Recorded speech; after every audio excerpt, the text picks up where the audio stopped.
So I say most people believe there is something dramatically wrong in this country. They're not sure what it is. Got your labor next your soul, interest slave in endless hole. It's so deep you'll never leave a text on key with no reprieve. Interest banking, future sold, paper money, fuck the gold. Print more money, there's no end, new interest rates thanks to the Fed. Inflation's up, we can't afford to import source an endless hoard. Funding all this endless war, these the whores I must ignore. Feeling good, yeah that's my price. The system lets me have my vice. Bread and circus feels nice, feeling bad, take this advice.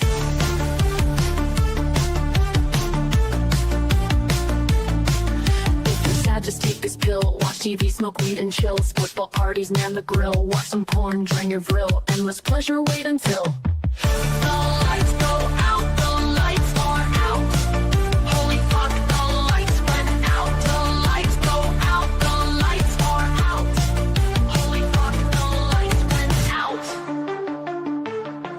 Never thought that this would happen. Should've prepped instead of fapping. Tires screeching, people scream. Living nightmare, not a dream. There goes all my dopamine, wiping off my jerk-off cream. I'm flabby, weak and unprepared to own a gun. I'm really scared. Water filters, batteries, cans of food and MREs. I really should've bought that shit before the social fabric ripped. Atomize them all alone. No internet, can't scroll my phone. The lights go out. The lights are out. The lights go out.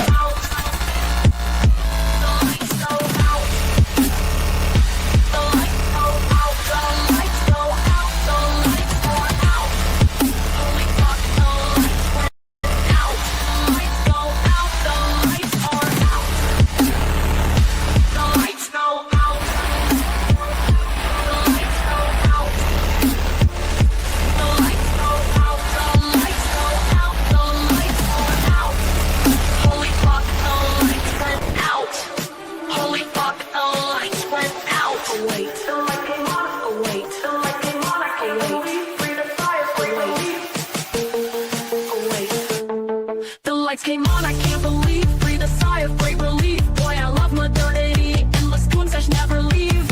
If you're sad, just take this pill. Watch TV, smoke weed and chill. Sportsball parties, man the grill. Watch some porn, join your grill. Endless pleasure, wait until the lights go out. The lights are out. The lights go out. The lights go out. The lights go out. The lights go out. The lights are out. Holy fuck, the lights went out. The lights go out. The lights are out. Holy fuck, the lights went out. The lights go out. And we are live once again from the depths of despair to the heights of mania. We are here to tell you all about the past. How are you doing today, Christopher Sandbatch?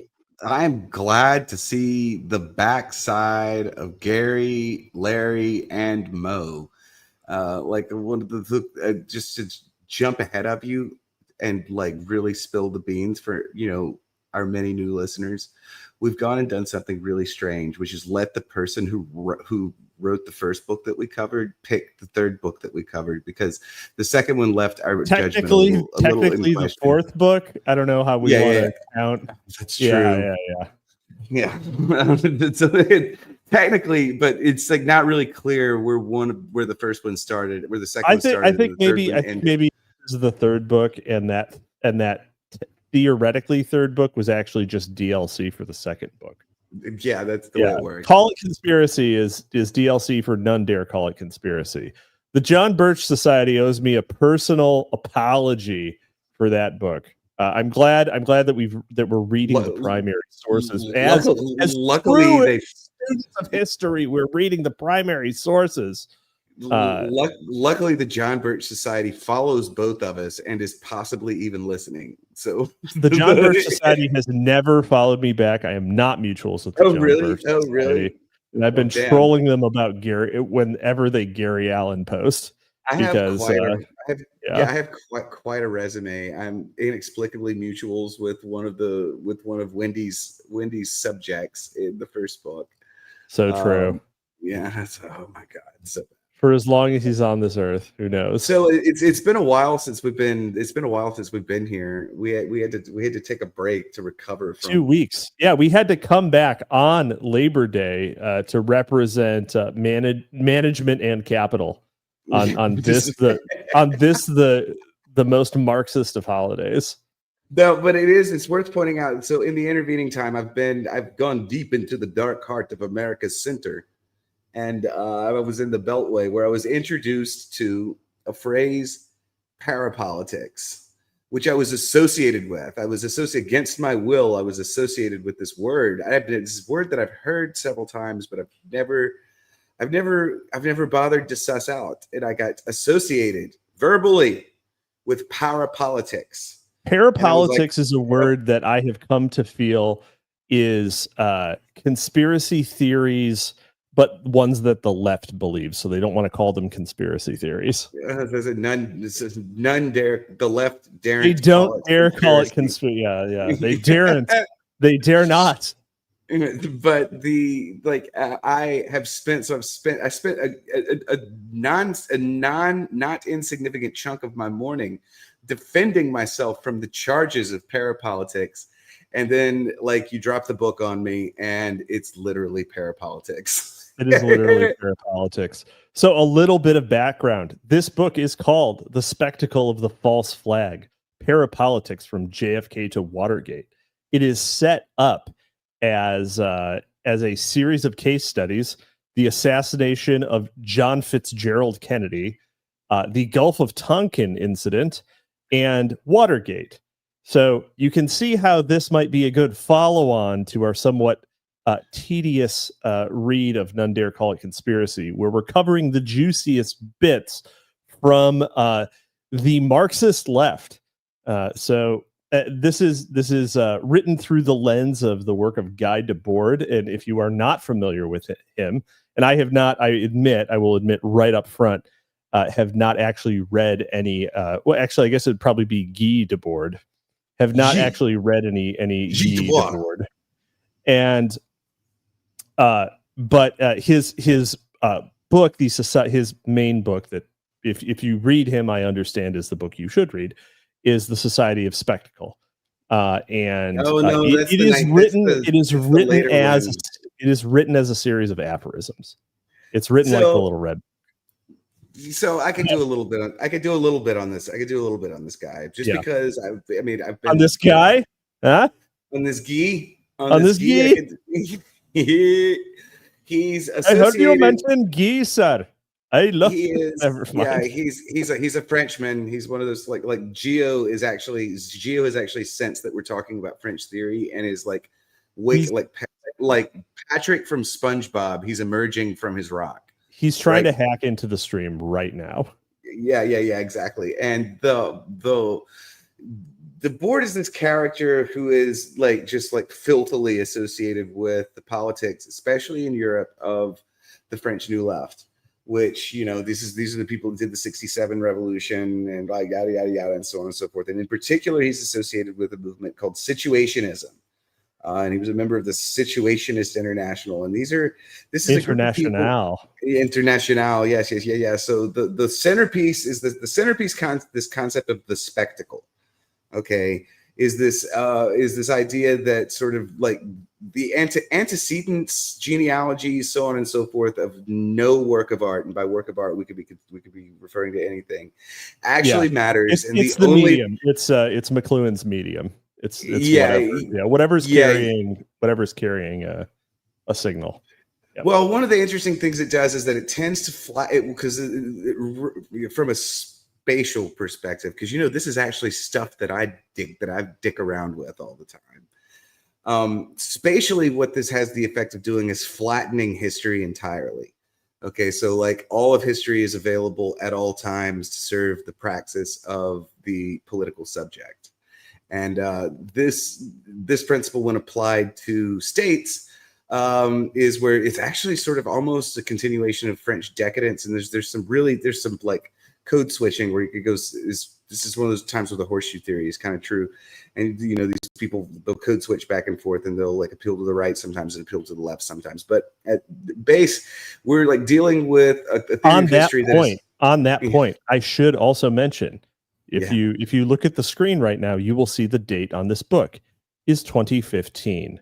This was written and published prior to Trump derangement syndrome, the real pandemic coming out. They use phrases like the deep state, which the left would regularly say was non-existent a mere year later. Yeah, this actually, and I'm not beating the allegations of parapolitics charges. This was this was really the milieu that I was kind of sort of fermented in again. So like, you know, so I was in grad school in 2015. This was the kind of thing that was quite trendy right up to I mean, Trump really ended that. That was like all of that shit got thrown. He did. Well, I mean, I and probably you have been on several parapolitical. So one thing that the modern parapolitical left likes to do is network mapping. And so, of course, of course, that's literally me. Both myself Yes. and you have found our way onto more than one Twitter list being compiled by a parapolitical leftist attempting to figure out where our money is coming from, where our deal bucks are coming from. It happened to me. It happened to me when I had under 500 followers. It was okay. bizarre. So I mean, I know especially the early ones, the ones that came around before, like who was that woman? Oh my God, she actually restacked one of my poem translations. Who's that woman? So that sad. There was like a gaggle of women that were associated with like this network mapping. Angela Nagel was the one. Oh, okay. And all of these people. But it's sort of interesting in the early maps that came early. And I actually, you know, I'll tell you what, network mapping is something that I ran into first. Network mapping. We just read an entire book that was just network mapping. No, I'm talking about like sort of the modern, the modern. I know, but he was missing the forest for the trees. Right. Yeah. Yes. It's totally true. He was sorry. Actually, Gary Allen was missing the principle for the institution. He was missing the principle of network mapping because he identified the Council on Foreign Relations and thought, yes, this is the problem. Yeah. No, it's just an iteration. The meaning, not the name. The meaning, not the name I call. But the first time I ran across was actually in an early one. I've gotten very interested in MK Ultra at different times in my life, and this was something. The first time I ran into network mapping was the second time I got really into MK Ultra, and that's also whenever I first got really into machine learning and the sort of the crossover between the two of them, and machine learning is very similar actually to network mapping. Theoretically, if you could convince an LLM of something by just dog walking them through thinkers. It's totally doable. Oswald Art has a spicy take that I am going to put up here. It's funny how you guys are talking about this, and the troon that shot a church is being spun as a white supremacist or whatever through network mapping. So true, King. Is that happening? That's very true. Oh yeah, they're saying, oh, you know, this guy was a right winger because of, you know, some of the memes that are on the gun, and because of the 09A connection, as if 09A is not like, as if theistic Satanism is somehow right wing. Like, but yeah.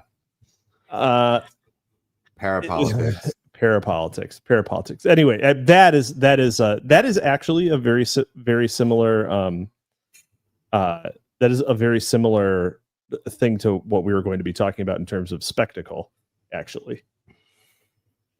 So the interesting thing about spectacle is that like it's always sort of outward facing too. So it actually falls in the genealogy of the conspiratorial theory of history, where you have to you'll actually see this quite a bit whenever you see, like, actually, you know where speaking of for LMD, you know where I went in DC? Where do you think I went in DC when I was there?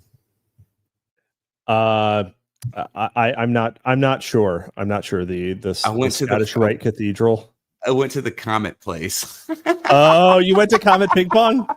Yes. And I was like, I had lived in DC before, and I had never been there, and it had never even considered but like everybody wanted me to go there for some reason, and like so like I allowed myself to be. I hear the basement is crazy. I allowed myself to be taken there, and like initially it presents as just like kind of a normal DC place. You know, the beer costs too much. The people are too boring. And then I went to the bathroom, and the shit that I like. First, the bathroom is this really weird shit where there's no handles on the outside, so you have to like. It's only got children's height toilets and urinals. It's flush with the wall, but there is like all this. There are like, all sorts weird, of tiny shackles. There is weird tranny grooming propaganda in the bathrooms, and I like left, and I was like, I came up to the bar, and I looked at the person I was sitting with. I was like, trip to the bathroom kind of convinced me of everything. Yeah. Oh my God. So, yeah, I long road home here, but Guy Debord is somewhat similar, definitely overlaps in the Venn diagram here with sort of Marshall McLuhan as the centrist option and Baudrillard as the based one. And so Debord is an avowed Marxist. So we are going to be hearing people essentialize capitalism and talking about ressentiment and alienation to a great degree. So you know, we had conspiracy. When you hear these people say capitalism, just transfer that over and put on your Gary Allen goggles and just think conspiracy. Because they're going to be using it. They're going to be using it to stand in for this. The same. It's just a variable substitution. I'm super interested to see if we get any Council on Foreign Relations stuff here, because if you were going to do network mapping, right, especially for Watergate, you would have to mention the Council on Foreign Relations, right? Yeah. You would have to, right? So, but I'm very excited, but we will have to wait a long time to find out. We'll have to wait. So we're going to get started. Big thank you to Wendy Painting, PhD, for suggesting this book. It looks to be a real banger. We love you, Wendy. Woo! I can't wait. I can't wait for the next Wendy Painting banger. Will buy.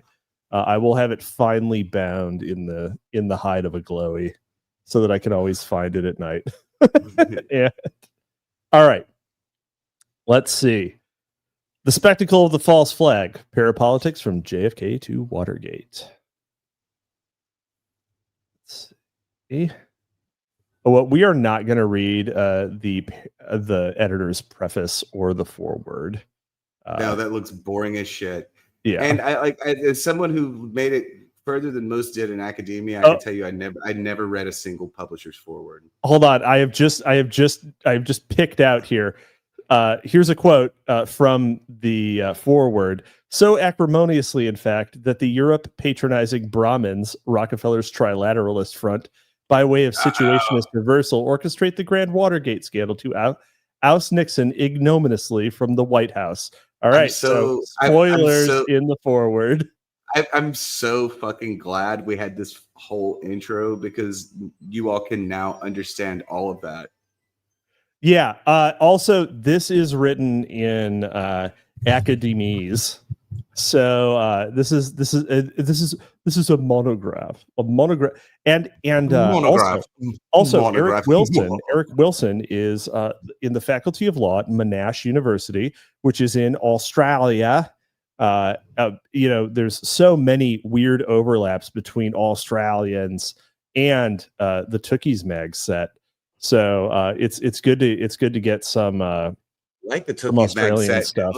Like the Tookies, much of the Tookies Mag set. Eric Wilson died in the lockdowns in Australia and is no longer in the lockdowns. That's right. Has never recovered. Hold on, I gotta go grab my phone, but you can start if you need.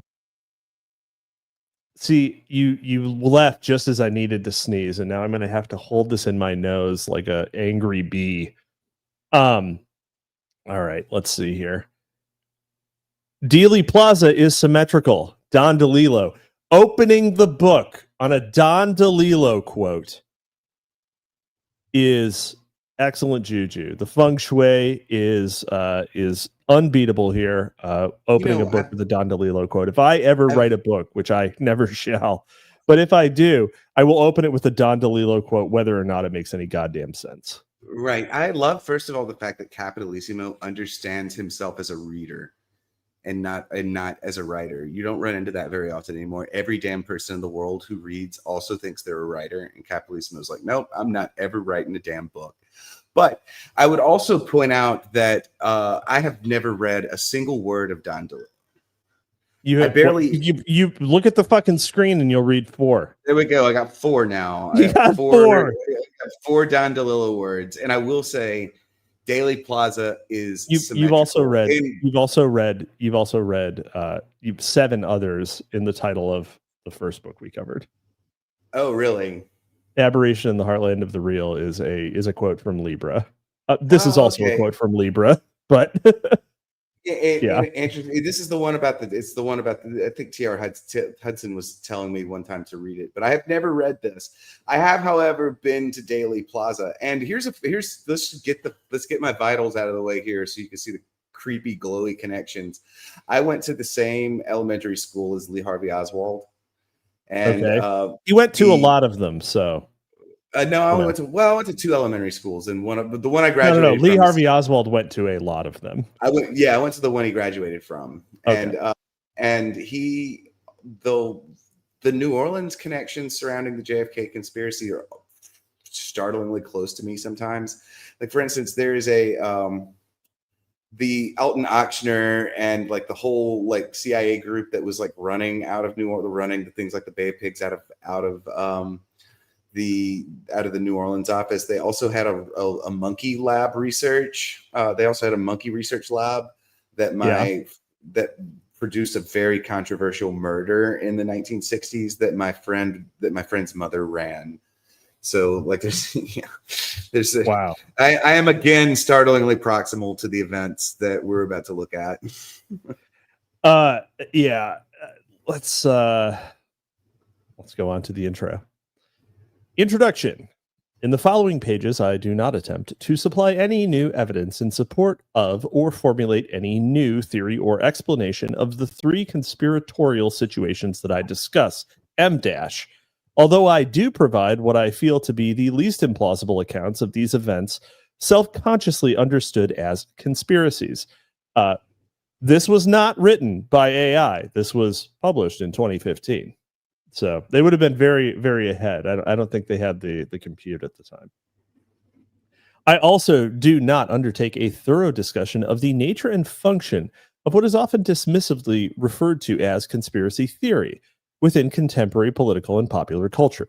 The subject matter is vast, seemingly even greater than the substantive content of the manifold conspiracy theories themselves, and would require a separate book, probably redundant by now, to treat the topic adequately. Nor, finally, am I offering an argument for the objective rightness of any particular form of critical theory or research methodology.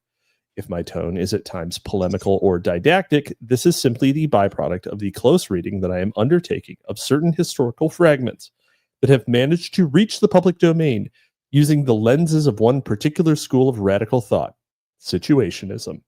He's just like me for real. Like this is like literally this is literally the opening to every paper I have ever written.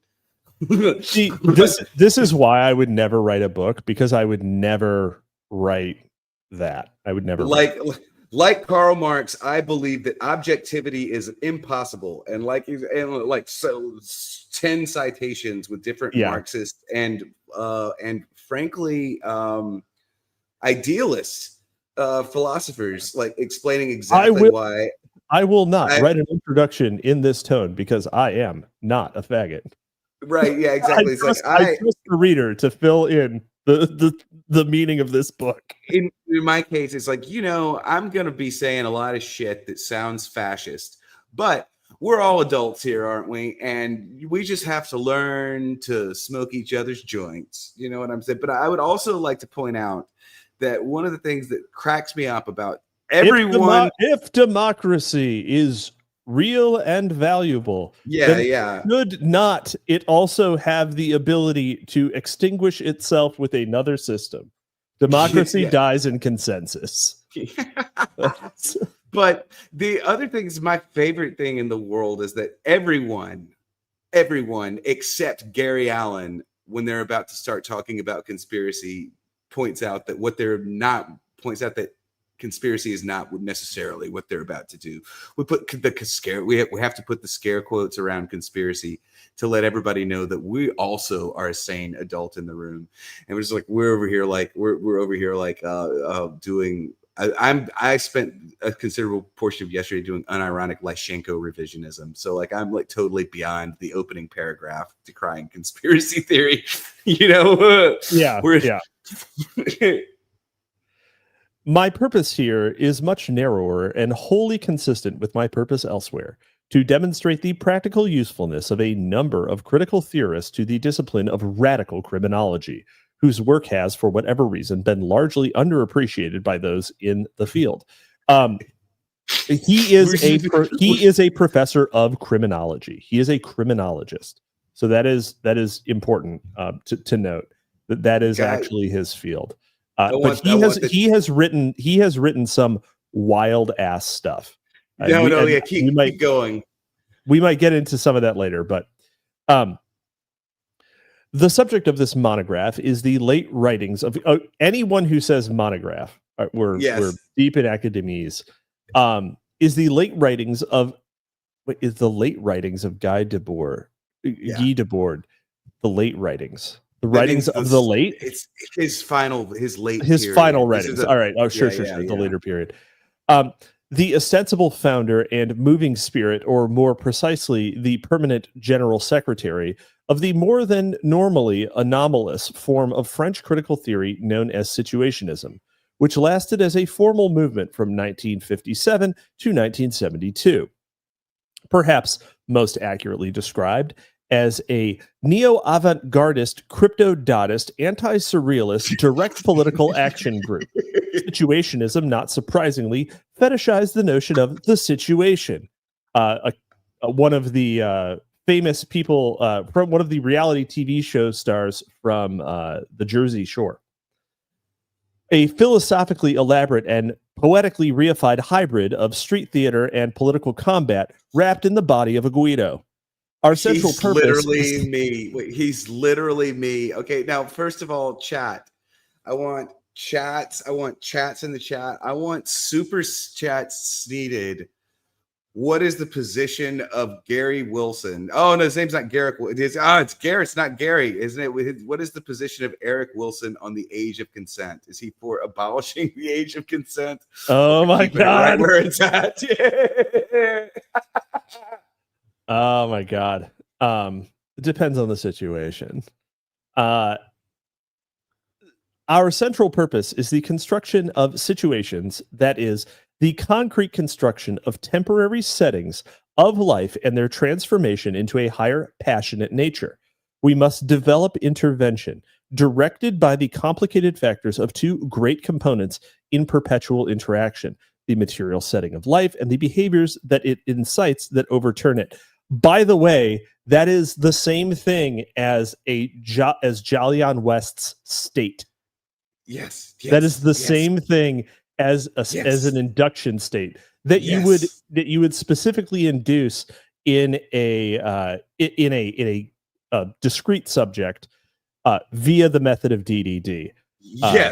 And as we are working on this show, remember that the overall thesis of the Library of Mass Destruction is that the methods pioneered in MK Ultra were in approximately the 90s enmeshed with the media apparatus and now are completely distributed in basically everything that is consumed in every form of consumption. Deterritorialization and deterritorialization and nomadism are seen in this world. It's seen in this framework as they're downstream of situationism. Fascinatingly, there's some interesting differences, but they're downstream of situationism as a sort of self-consciously styled counter MK Ultra. Okay, and so like we have this situation where like the only thing that beats an MK Ultra is an even cooler MK Ultra. An even cooler one. Yes, that's right. MK plus Ultra. This by the way, we are anime posting. The only way you can get out of MK Ultra is to make anime real. Yeah, this is the way this pipes down to us on the new right is through Nick Land's notion of bacterial sex. Go ahead. No, this is perfect time for you. When he said that situationism is most accurately described as a neo-avant-gardist, crypto-dadaist, anti-surrealist, direct political action group, I wanted to say, that my political ethos is best described as post-Landian solar fascism. Yes. But y'all aren't ready for that yet, but your kids are going to love it. Yeah, this is so 2014. Like, this is like, again, this is like we were talking about. I think since I was around for this, okay, it's like such a 2014 like me thing to say. Have like 5 hyphens in your political self-identity. You know what I mean? Just to look at these again, avant-gardist. To think that you can't say avant-garde in the year 20, just to adopt. I think this the persona I'm going to adopt is French critical theorist for the rest of this read, and I'm going to take this shit 100% seriously. And I'll like point out that it's virtually impossible to refer to yourself as an avant-gardist after the lockdowns.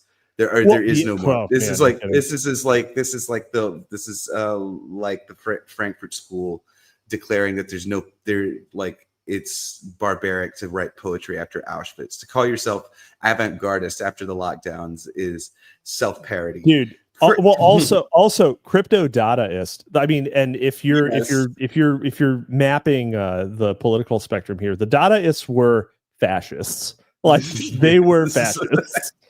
They were 100% all fascists. So much so that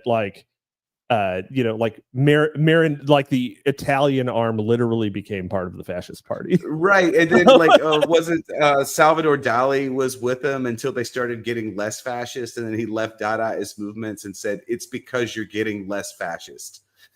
Yeah. Well, and I mean, but he also, Dali was also just like kind of an autark to be.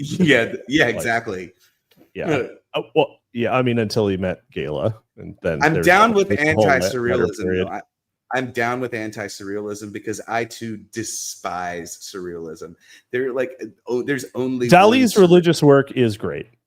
Dali's religious work is the best Catholic art produced in the 20th century. Ooh, you think so? I will fight you on this. I wasn't expecting to go up on this hill, but I will fight you on it. You know who I was going to say? Who? I was going to say Flannery O'Connor, my favorite writer ever. No, I'm just kidding. No, sir. I fucking hate Flannery O'Connor. I did mean visual art anyway. No, but even to that, I would think I like Andy Warhol more. You consider him a Catholic artist?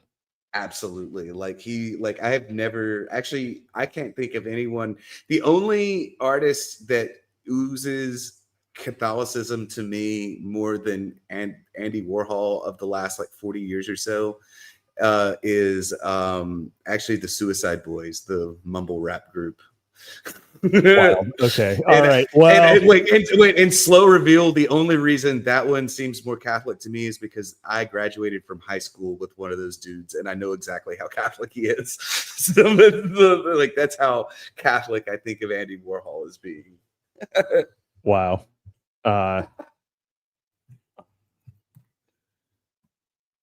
Sorry, hold on. I've blown the chat. I've blown him on his ass. He's lost his place. It's actually Randall Shirker asked, wasn't his art basically Jesus on the cross overlooking the world? Yeah. Dali did a deconstructed crucifix and Christ overlooking creation. But I don't know, one of the best ones, and this is actually like a pretty it's like a pretty basic one to appreciate, but The Temptation of Saint Anthony by Dali is absolutely like just the one of the best pieces of surrealist art ever created. So, I think it's it might be like the apotheosis of his work. So. Really? Okay. Yeah. Interesting. I don't know Dali all that well, which is really strange because he's a Spaniard and I love Spanish stuff, but I actually don't know his work all that well. Sex Friedman in the chat says Sandy is the final boss of blue state right wingers. I live in a red state, though. Yeah, but you live in a city state. You live in a city state. That's true. I do. Your spirit is owned by Haitian demons. New Orleans, I think, voted 85% for Kamala Harris. I can't believe that happened. Amazing. But yeah, I'll take on that mantle. I like the blue state right wingers. I like how mean they are. So true, King. So true. I say slightly doxing myself. Yeah. Situationism is best understood not as an intellectual product of duration, but as a glossary of terms, virtually all of which were derived from surrealism. Dérivé, a sort of free-flowing stream of political consciousness. Détournement, literary communism, the freewheeling appropriation of any and all cultural materials at hand as a form of collective property. So it's just IP theft, guys. It's just IP theft. That's what I do.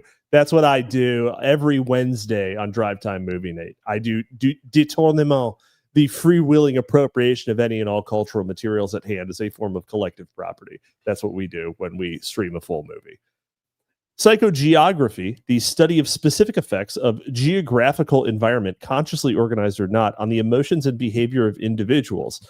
Nietzsche's Airy Heights, right? Let's just point out, look who we got out down there in the footnotes. We have situationism is frequently reduced to the work of Debord. The general consensus is the first recognizably, I love when Marxists do this because they're always like, history begins with me, and then they can, but this is a beautifully situationist thing to do because they can retroactively weaponize any text prior to situationism they want to as situationism.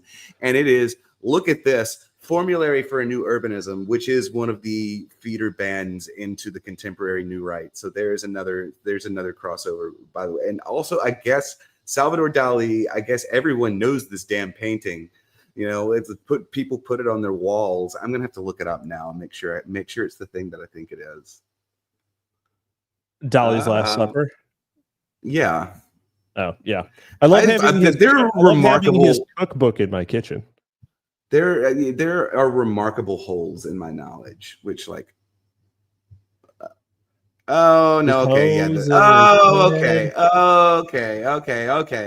okay. Yeah, I'm with everybody here now. Yeah, that's all right. Painting. Situationism later decays into basically protest art, which is like latter-day situationist influence things are like the giant inflatable Trump baby thing. Like that's what you get. Like that's what you get from this when the idiots get their hands on it. Right, but this is why Nick Land and everything. Oh, this is why the really kind of hard-edged like meth smokers like fantasize about disappearing into a computer because they're like, okay, yeah, meat space insurgency is totally reified. Which is like, there's another, if you're really interested in essays on this sort of thing, there's an excellent one in Dialectic of Enlightenment called on the work of art. Oh no, what is the one on dialectic? Is it Work of Art in the Age of No, that's Walter Benjamin, which you have to read that one too. You have to read to get up to speed on this. You have to read on the work of art in the age of mechanical reproduction, and then I think it's the Dialectic of Enlightenment. You are giving me a fucking bibliography and a show about reading a book. But look, I can't help it. Look, look, my neurons have been activated. I'm one of these people. There are remarkable holes in your brain created there by Olney's lesions from taking deliriants. Yeah. Let's see. Psychogeography, geographical environment, consciously organized or not, on the emotions and behavior of individuals. And unitary urbanism, the subordination of all architectural forms to a radically aestheticized humanism. You know what that means. But above all, what? The total every single time, every single time. By the way, unitary urbanism, the subordination of all architectural forms to a radically aestheticized humanism. That is like Le Corbusier's towers in a park, and every single time someone tries to do that, they end up with another case study in why urban planning doesn't actually work, and the best you can do is provide a relatively unchanging rule set for individuals to develop on top of. Right. Like, yeah. Just FYI. And if you disagree, just Google Pruitt-Igoe. Anyway. But above all else, Situationism was a radical protest movement in both abstract word and physical action against the original sin of modernity, boredom. Our action on deportement in connection with which I will from here on out anglicize, in connection with other desirable aspects of a revolution in custom, can be defined summarily as the invention of a new species of games. The most general aim must be to broaden the non-mediocre portion of life, to reduce its empty movements as much as possible. So this is so to make everything meaningful. This guy's wanting to apply. Hold on. This guy's wanting to apply Edgar Allan Poe's writing techniques to daily life. Yes. That's exactly right. Okay, I talk about this all the time. Edgar Allan Poe is the most important American writer ever, because he gets sucked into the French apparatus that then spews into symbolism, and it goes through symbolism, and it comes in. Georges Carl Huysmans, the French decadent writer, that's the guy Houellebecq is like wrote the book about, or whatever. But what we're seeing here is this is a theory that, and this is one that I really believe in, and I get really spurgy about. Okay, is this idea that boredom itself, the idea of boredom, the word boredom doesn't actually enter the English language until 1853 in Charles Dickens's book Bleak House. But it does, the concept of ennui does develop in France a little bit earlier. But there's I can't remember what is the name of the linguistic theory, but there's a theory that, goes along with, like, if you don't have a word for it, you certainly don't have a way to communicate it. You don't have a way to conceive it. But of course that's not true, but go on. Yeah, it's like Sapir Whorf. Yeah. There is some. I am a neo-Sapir Whorfist. Okay, and but the basic idea here is that boredom is this thing, and actually in my graduate thesis I used another more right-wing sort of formulation of this, which is Critique and Crisis: The Pathogenesis of Modernity. It was Reinhard Koslick's PhD dissertation. This whole idea is that boredom, this state of of excess, where you're just sitting around with nothing to do, introduces like lots of schizophrenic tendencies in the modern subject, because we're actually, as animals, we're not really supposed to just sit around doing things. Boredom bequeaths reading a novel, where what you're actually doing is engaging in a kind of controlled schizophrenia, where you suspend belief, and you suspend outward awareness. Yeah. And so you enter the world and you communicate with this totally fictional thing, and this is something you do out of boredom. And that our ability to do this, to sort of interact with fictional things, is a sickness that propagates across modernity. But this is essentially right-wing thought that he's digging around in here right now. And these people in the 80s and 90s, they're always going to try and skin over. They're going to try to put a leftist skin over it, and they frequently fail. And they'll have to get somebody like Bataille to bail them out. Oh no, I made it based. Yeah. I mean, and then you have the really dedicated ones like Mark Fisher, who just like keep running up against the fact that everything they think leads them to the right wing, and instead they rope. So yeah, fictional things like Sandbatch's girlfriend. Hey. hi. The situation is ludic in essence, and via the performative magic of both dérivé and détournement, it is to be directly realized through those forms of cultural materials most appropriate to it: film, photography, posters, graffiti, comic books, and scandalous speech. The paradox at work here is obvious. In order to negate the twin forms of modernist alienation, boredom, and commodification, the situation must unconsciously replicate the cultural logic of entertainment, the very disease that the poetry in the streets is attempting to cathartically purge. But it is also the case, and not only in Sicily, that the very best of all tactics is to keep your friends close and your enemies closer. And the archenemy or other of the situation, as Debord brilliantly explicated near the end of the Situationist movement, is Snooky, is the spectacle, What? a sort of diplomatic representative of hierarchical society at its own court, and the source of the only discourse which society allows itself to hear.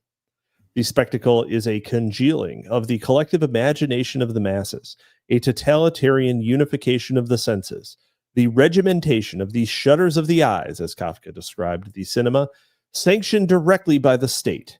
The situation and the spectacle are antinomies, and the future of cultural, equaling political, resistance in our so-called postmodern society depends solely on the way and means by which we negotiate the post-dialectical dance of the two mirror images.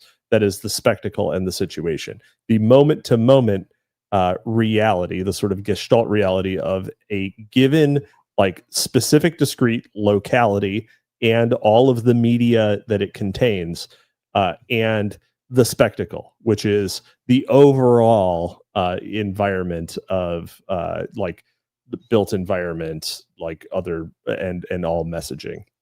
So my goal, therefore, is an extremely modest one: to argue for the richness of situationist and specifically Debordian discourse, for the field labor of a criminology that has become well and truly radicalized.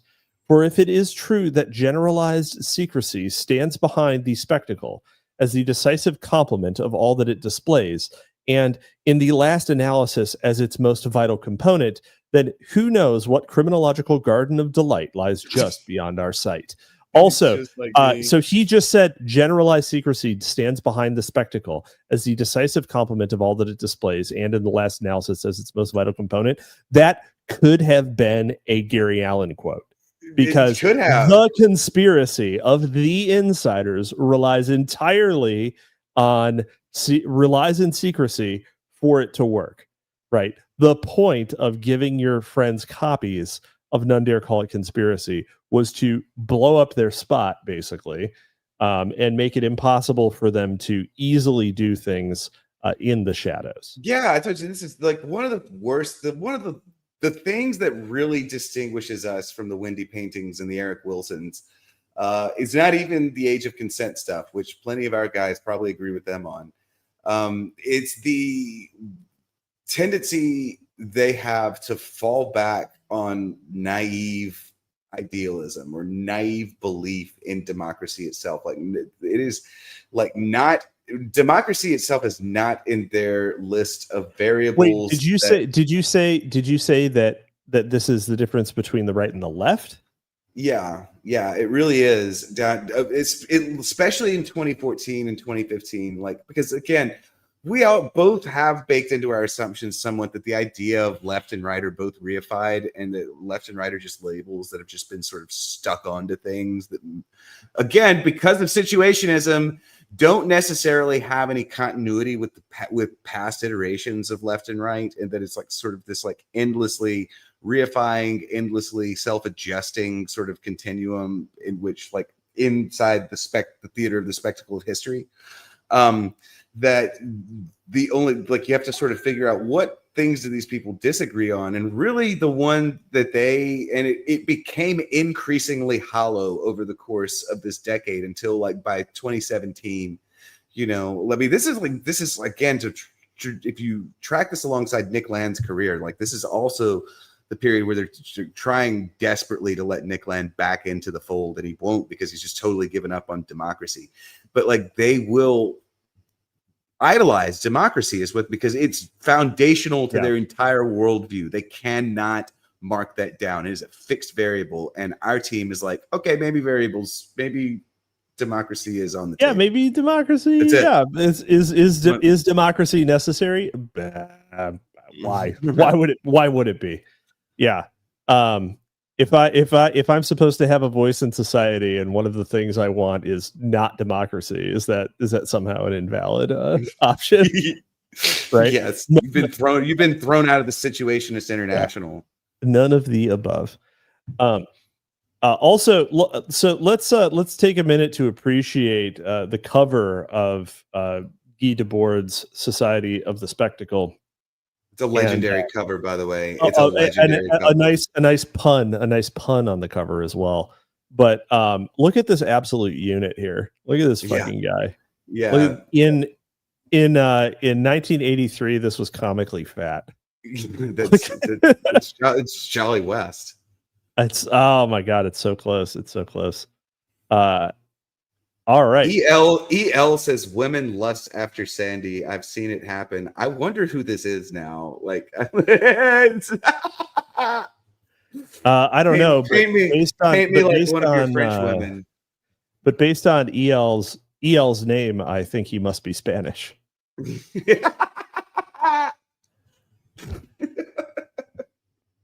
All right.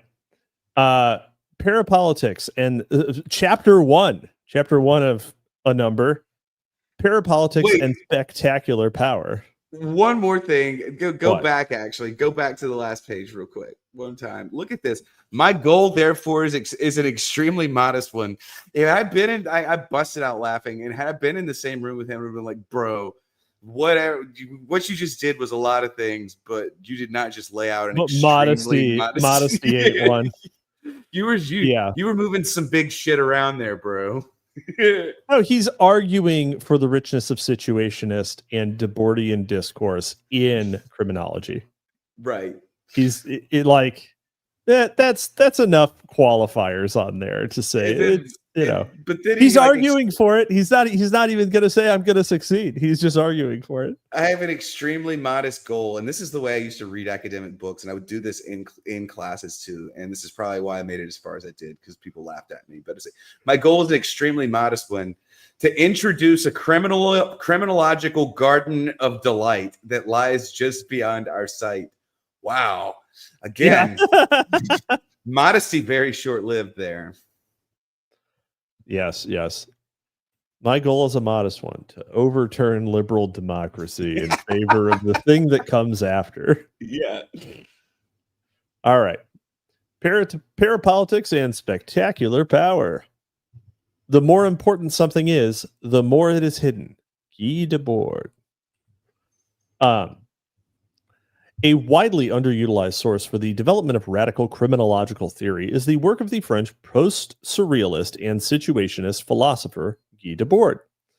Of vital relevance to radical criminology is Debord's nuanced linking of the criminogenic with the mass politics of popular representation and perception, epitomized by his seminal notion of the society of the spectacle.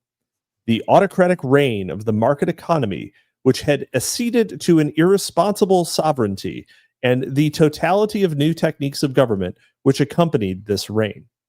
The hegemony of the society of the spectacle, in turn, is signified by the integrated spectacle, the cultural reification of mass media as the sole medium and arbiter of truth. This, my friends, is the boomer truth regime. Dude, okay, moving forward, every session from here on out in this book, I'm going to bring a six-pack, and every time someone says reification, including me, I'm going to take a drink. You are going to kill yourself in the first episode. I'm going to have to find another co-host.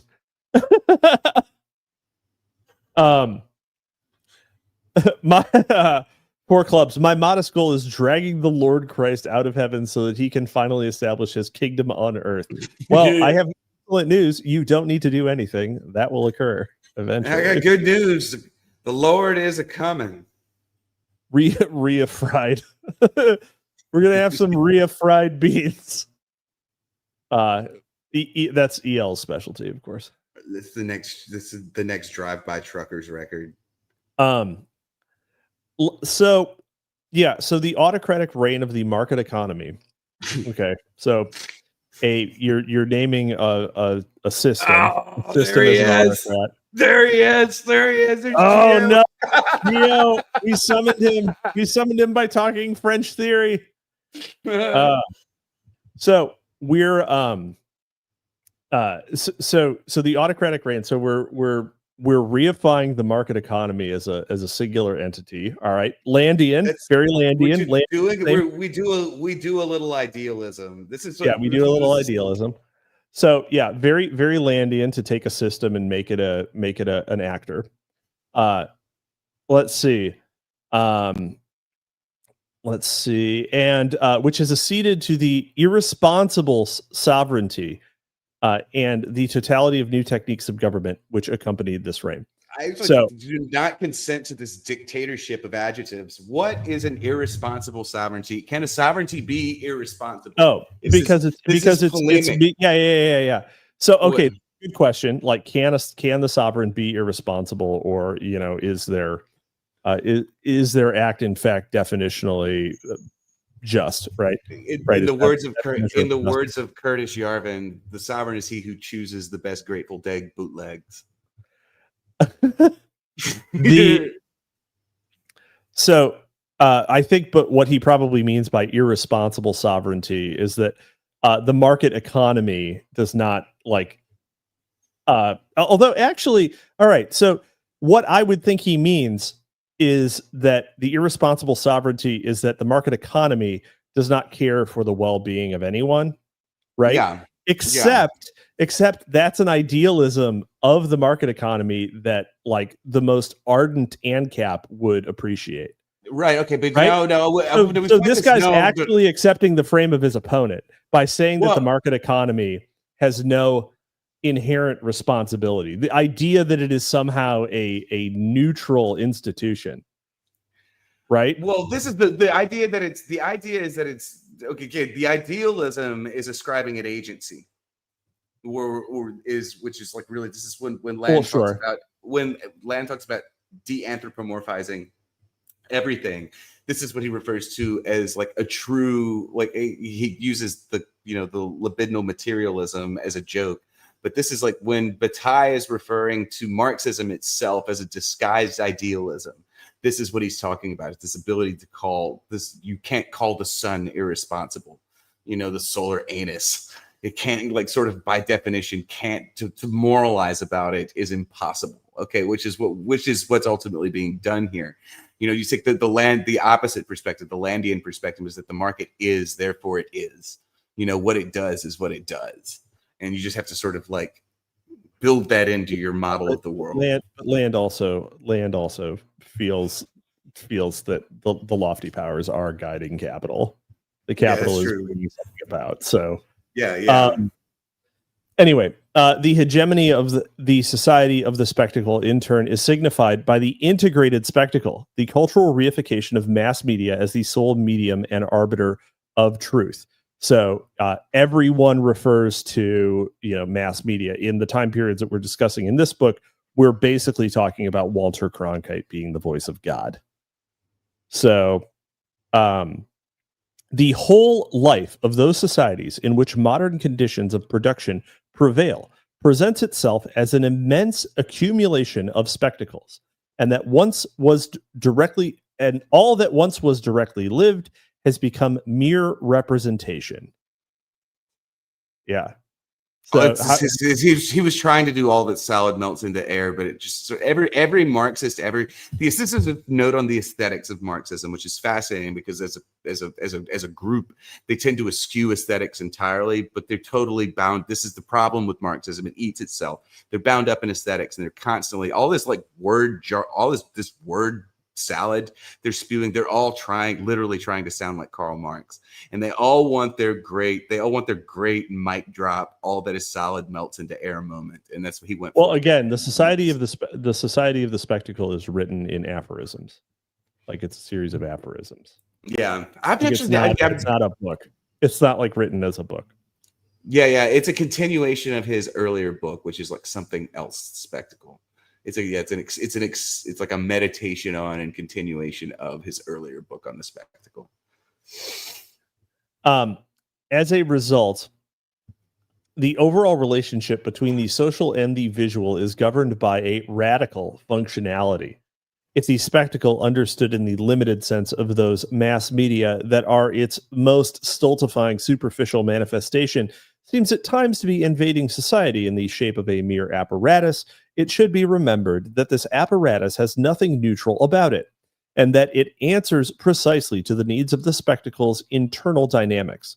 If the social requirements of the age which develops such techniques can be met only through their mediation, if the administration of society and all content between people now depends on the intervention of such instant communication, it is because this communication is essentially one way. The concentration of the media thus amounts to the monopolization by the administrators of the existing system of the means to pursue their particular form of administration. Unpack that, Sandbatch. I need to read it twice again. I was responding to a text message. I thought this was a great time for me to go on autopilot because that's what I did. You were fucking wrong, buddy. That's because what I did whenever my professor started talking like this. But oh man, I see he was about to get mentioned on the next page. Was it the spectacle understood in the limited sense of mass media and it's stultifying? If social requirements of the age, which oh damn. So the overall media environment, so is that number one, the media is of course not neutral. It answers to the needs of the spectacle's internal dynamics. So the system is trying to keep the system continuing. But if the social requirements of the age which develop such techniques can be met only through their mediation. So basically, if the needs of the society that has this thing as a component can only be developed when the component is present, then the content between people now depends on the intervention of such instant communication. So, for example, you would not have the kind of relationships you have without the intermediation of the media. That is true, definitely true. That's just the one. They all say this over and over again, and it just seems to me pretty rote. Okay, I'm like, this is one of the differences between their generation and you and me, though, is that we're really the first generation that just accepts that as like as a given. Yeah, and it was also maybe like, when Debord was writing this, the types of things he had as an example are water cooler conversations about whatever Walter Cronkite said the previous evening. But now it should be fucking obvious because we're two people talking with pseudonyms, right? We're adopting different personas to exist. We're putting out messages using algorithms which further intermediate us to a group of people who are also adopting pseudonyms. And though her eyes look into Noah's great rainbow, she spends her time peeking into Desolation Row. So, Cronkite, is this real? ChatGPT, ChatGPT, are these guys crazy? Cronkite, is this real? So true. Actually, that Sex Freakman, who's I know who's Mama Freakman didn't raise no fool. Yeah, you're right. It was just kayfabe. My given name is Capitalisimo. Once defined as integrated, the spectacle is understood to be socially and politically unifying, precisely because the spectacle is not a collection of images. Rather, it is a social relationship among people that it is mediated by images. But the spectacle, while unifying in effect, is totalitarian in nature. This is, by the way, this is a direct justification for why Marxists hate beautiful things, by the way. Like, that is literally what do you mean? The direct justification for it. Okay, so the image itself, first of all, the image is not real. Okay, so we've already reduced the work of art itself to the socially constructed its ability to socially construct a response. Okay, sure. and people assort with one another. Well, that would be the situation. I think that he would probably say that that's the situation.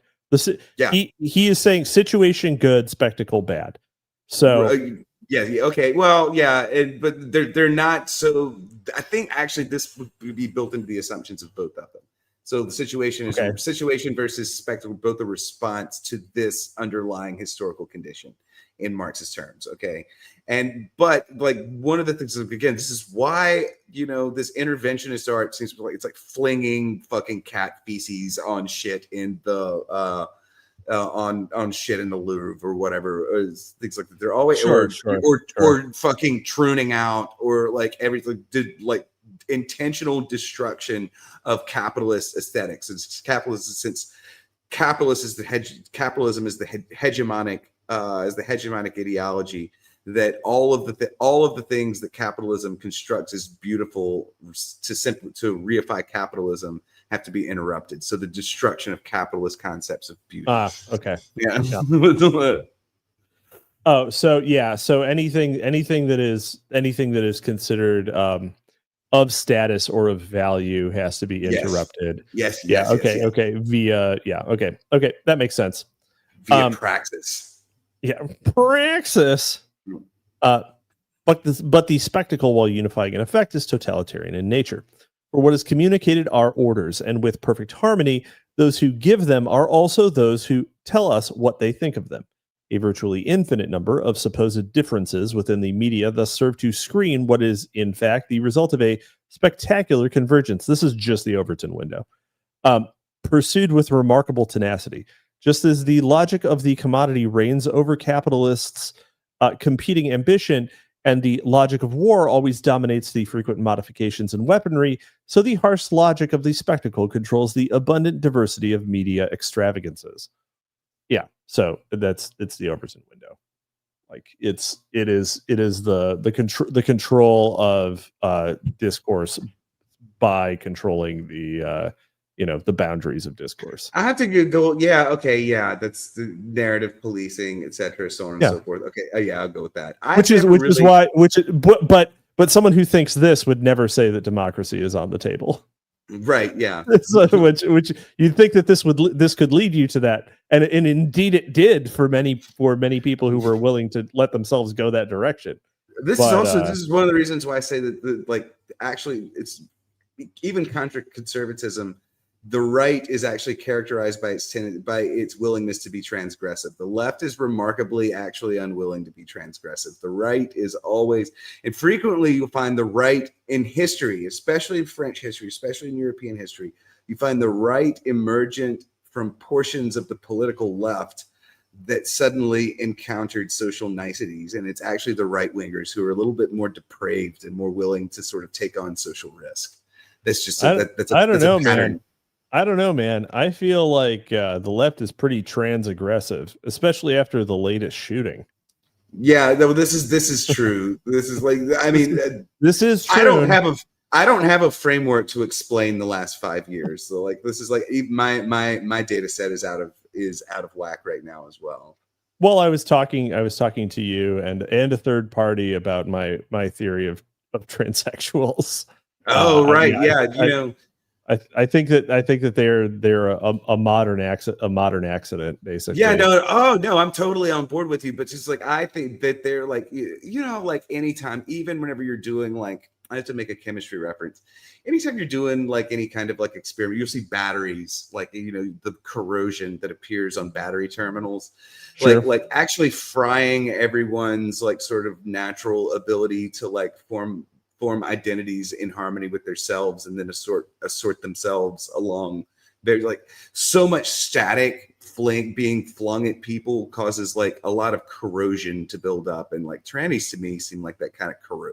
They're like this like side effect of this massive like scrambling campaign. And like sometimes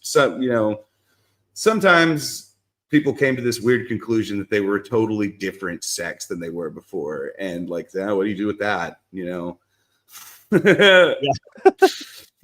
That's my take on it. That's my take. All right. Randall says, I think they're a product of demonic possession. And in David Lynch's theory of the world as explicated in Twin Peaks: The Return, that fits perfectly. I think that it's definitely the case in some instances, and obviously if you think that you know, if you believe that all signal is in some sense influenced by you know, if you're Jerry Marzinski and you think that you know, sort of ideas do not spring without form into the human mind, then yeah, that's true. And you know, something that, you know, might be considered an unintended consequence by the actor who has put out a certain you know, media narrative, you know, using the MK Ultra methods that were previously mentioned, you know, maybe that was not an unintended consequence to the entity that gave him the idea. But right. yeah, I mean, yeah, you kind of have to think, well, you know, are all the voices in your head actually yours? So yeah.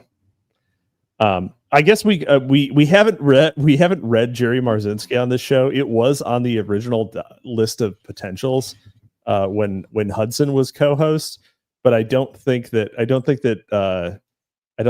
it's going to be on the reading list that we do. It is. Don't think we can get Sandbatch to go for a guy named Marzinski.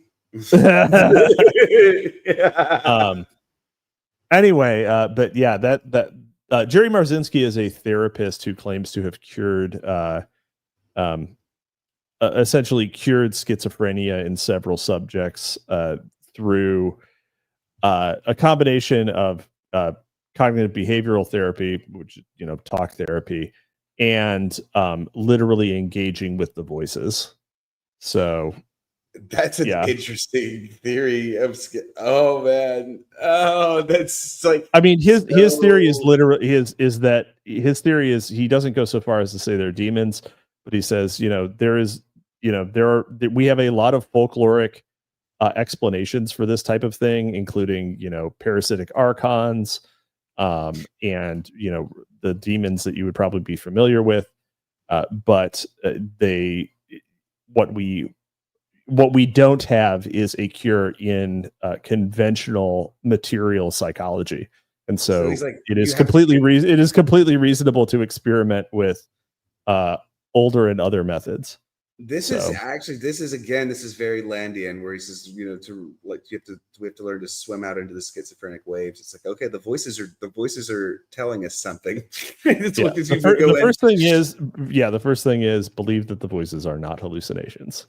Damn, so, I like it actually. Okay, I'm kind of about it. He has his book is fucking terrible. It's very interesting. His case studies are interesting, but unfortunately, he was a practical clinical psychologist and not an academic. Right. And so the way that he has chosen to, like, the way he chooses to cite things is by saying, like, giving you a string of words and saying, if you Google this, it will be the top result. Oh, damn. It is the worst fucking method of citation. And it's actually like very distracting when you read the book. Because it's just like, yeah. It's like it's like reading Ray Peat emails are like that too, though. Yeah, exactly. Anyhow, wow. We had a lot of chat action here. Let's see. Randall Shirker says, listen, we're Bible thumpers in this household, unironically, because they seem to see extremely hard in the presence of real faith. Seems really conclusive to me. Randall Shirker, have you dealt with have you dealt with schizophrenic voices? Have you dealt with that? Are we true schizopilled here?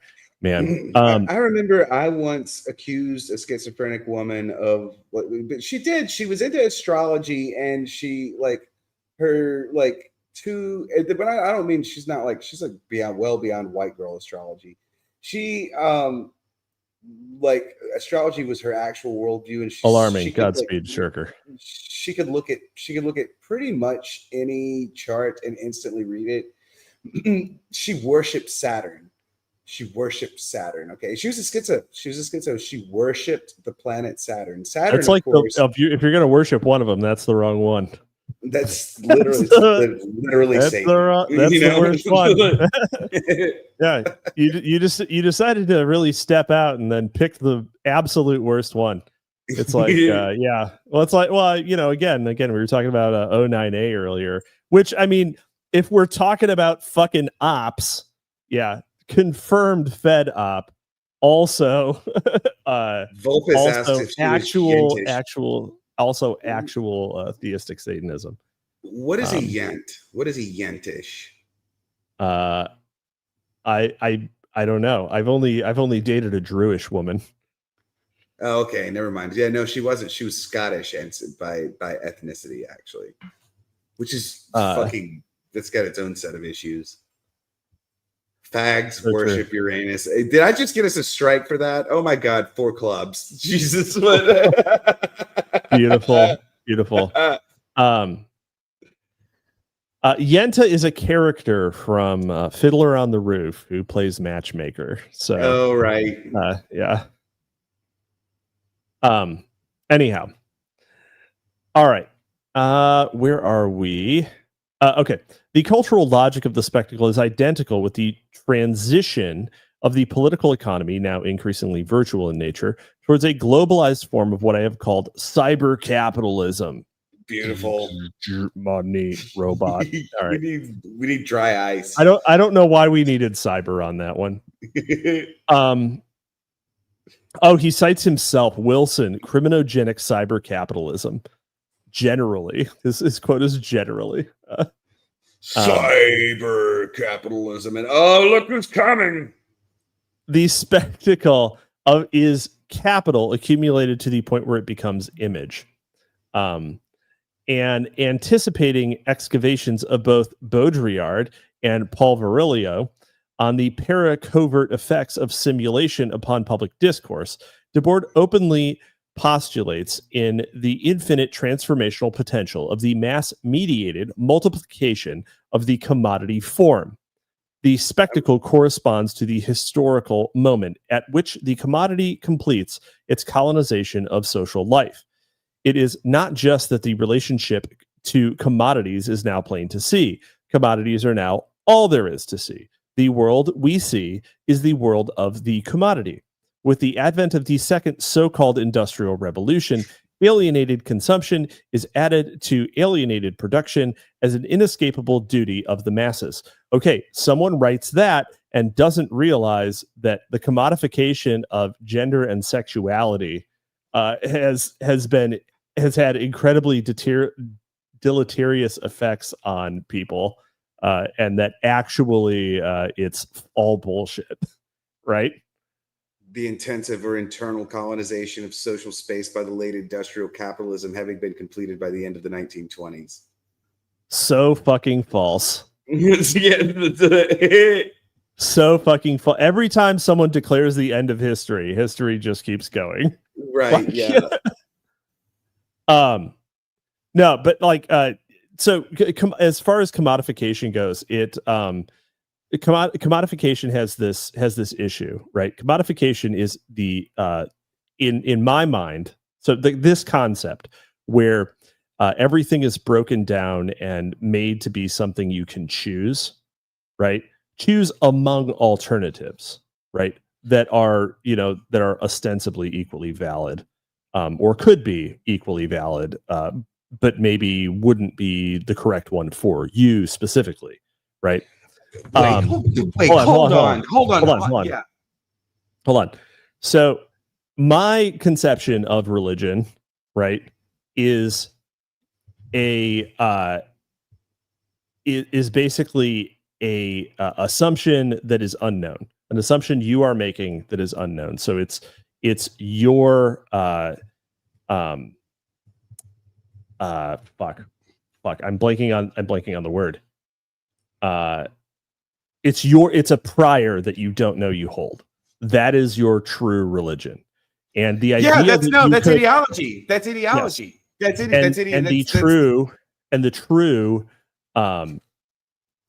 the true like the true religion that you hold is whatever comprises all of the all of the priors that you are unaware of.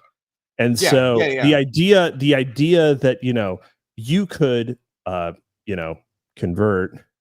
convert to a religion is in a sense a commodification, right? Yeah, because you could choose among a series of things. Protestantism, its gravest sin, other than losing apostolic succession, is that they will routinely commodify with ever greater granularity what is supposed to be the objective truth. And so I'm on board with him here. Like I'm kind of well, I mean, and again, like the question is is this a general effect, or is it actually capitalism?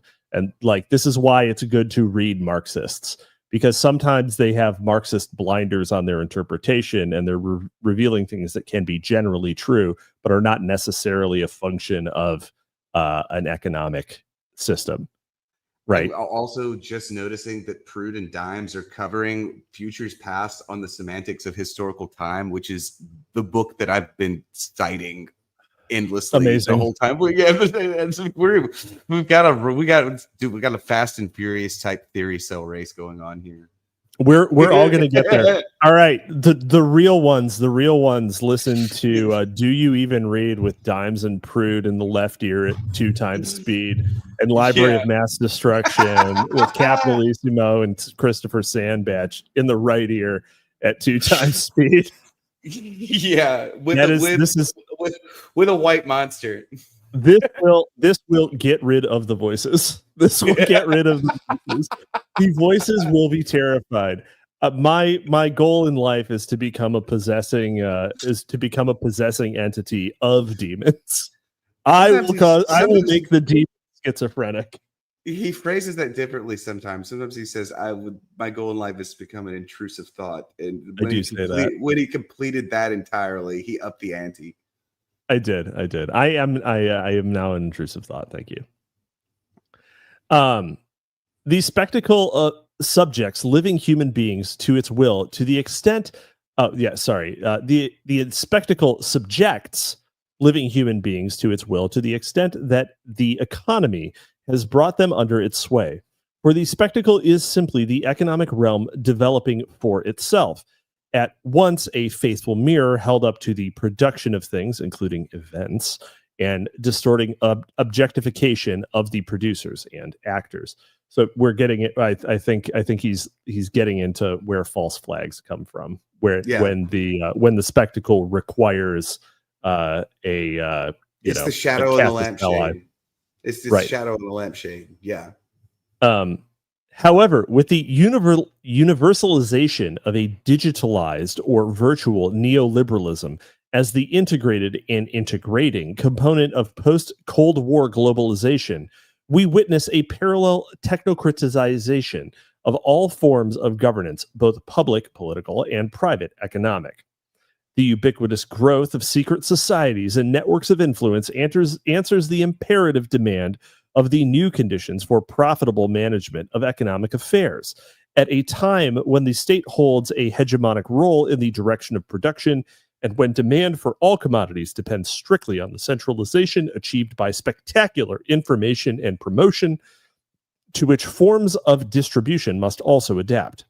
Gasp. It is therefore only a natural product of the concentration of capital, production, and distribution. Whatever does not grow must disappear, and no business can grow without adopting the values, techniques, and methods of today's industry, spectacle, and state. Kaboom. Kaboom. You gotta fucking take a breather, get a sip of water, walk it off. That was a brick. Look at this footnote over here, by the way, which is half the page. The footnote was on the Fukuyama. It's incredible.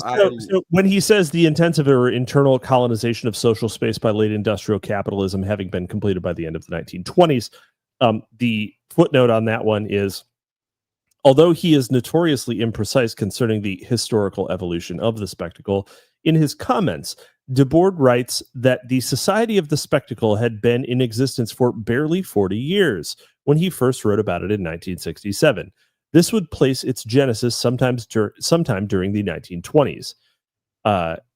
Jonathan Cray has offered a fascinating explanation for this startling assertion. 1927 was the year of both the perfection of the television by Vladimir Zworykin and the release of Al Jolson's The Jazz Singer, the first film that completely synchronized the cinematic image with recorded sound, an event that signaled not only a new cinematic technique, but an unprecedented industrial and financial conglomeration as well. The record industry largely subsidizing Hollywood's transition to talkies. As with television, the nascent institutional and economic infrastructure of the spectacle was set in place. The late 1920s was also the period when both Stalinism and fascism grasped the revolutionary potential of the new media technologies for political propaganda.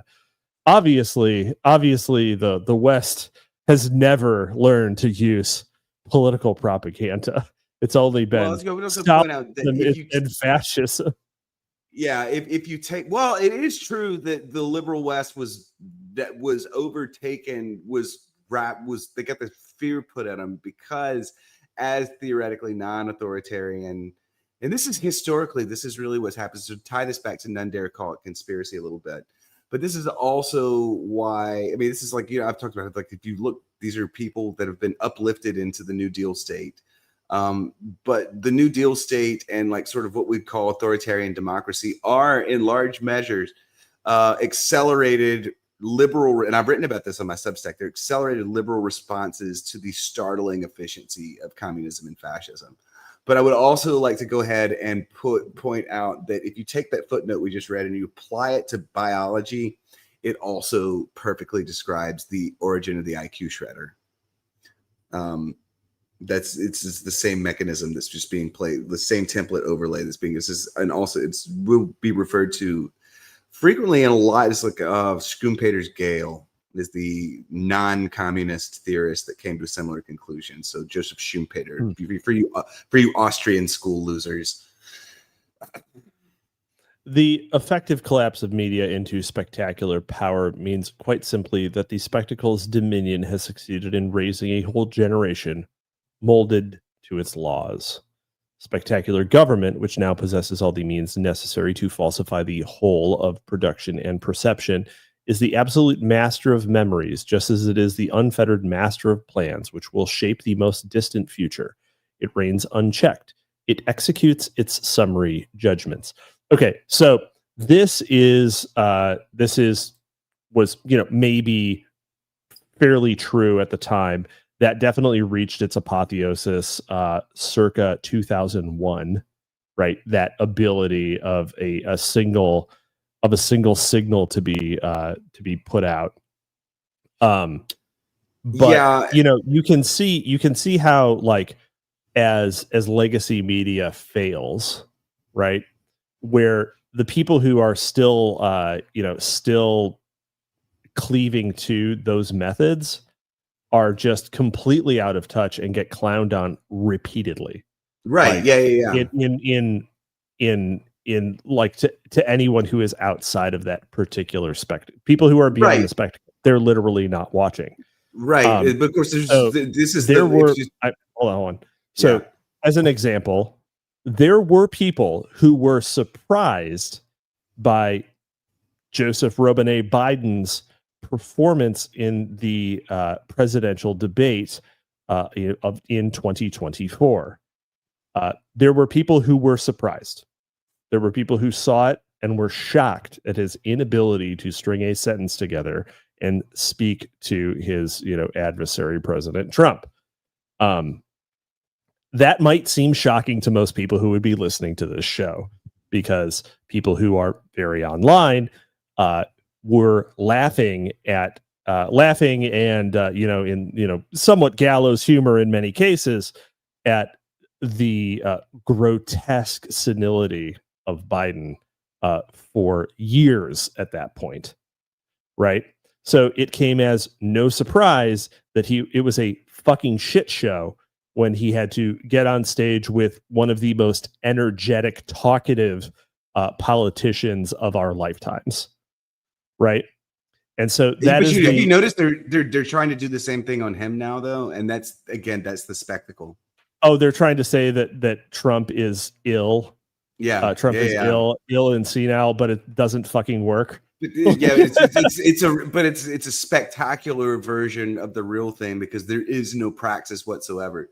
So there was an existing bare shred of red praxis for doing it, and arguably it succeeded in getting the Democrats to dig in, defend Joe Biden, and then bail out on him at the last set. They should have bailed out on him sooner and left them with nothing. And so could be read as a red win. But in the case of the blue team here, it's an act of pure consumption. It's abstracted into consumption itself, because there's no conceivable praxis for pretending that Donald Trump there's no election that he's got to go win in 4 years or whatever.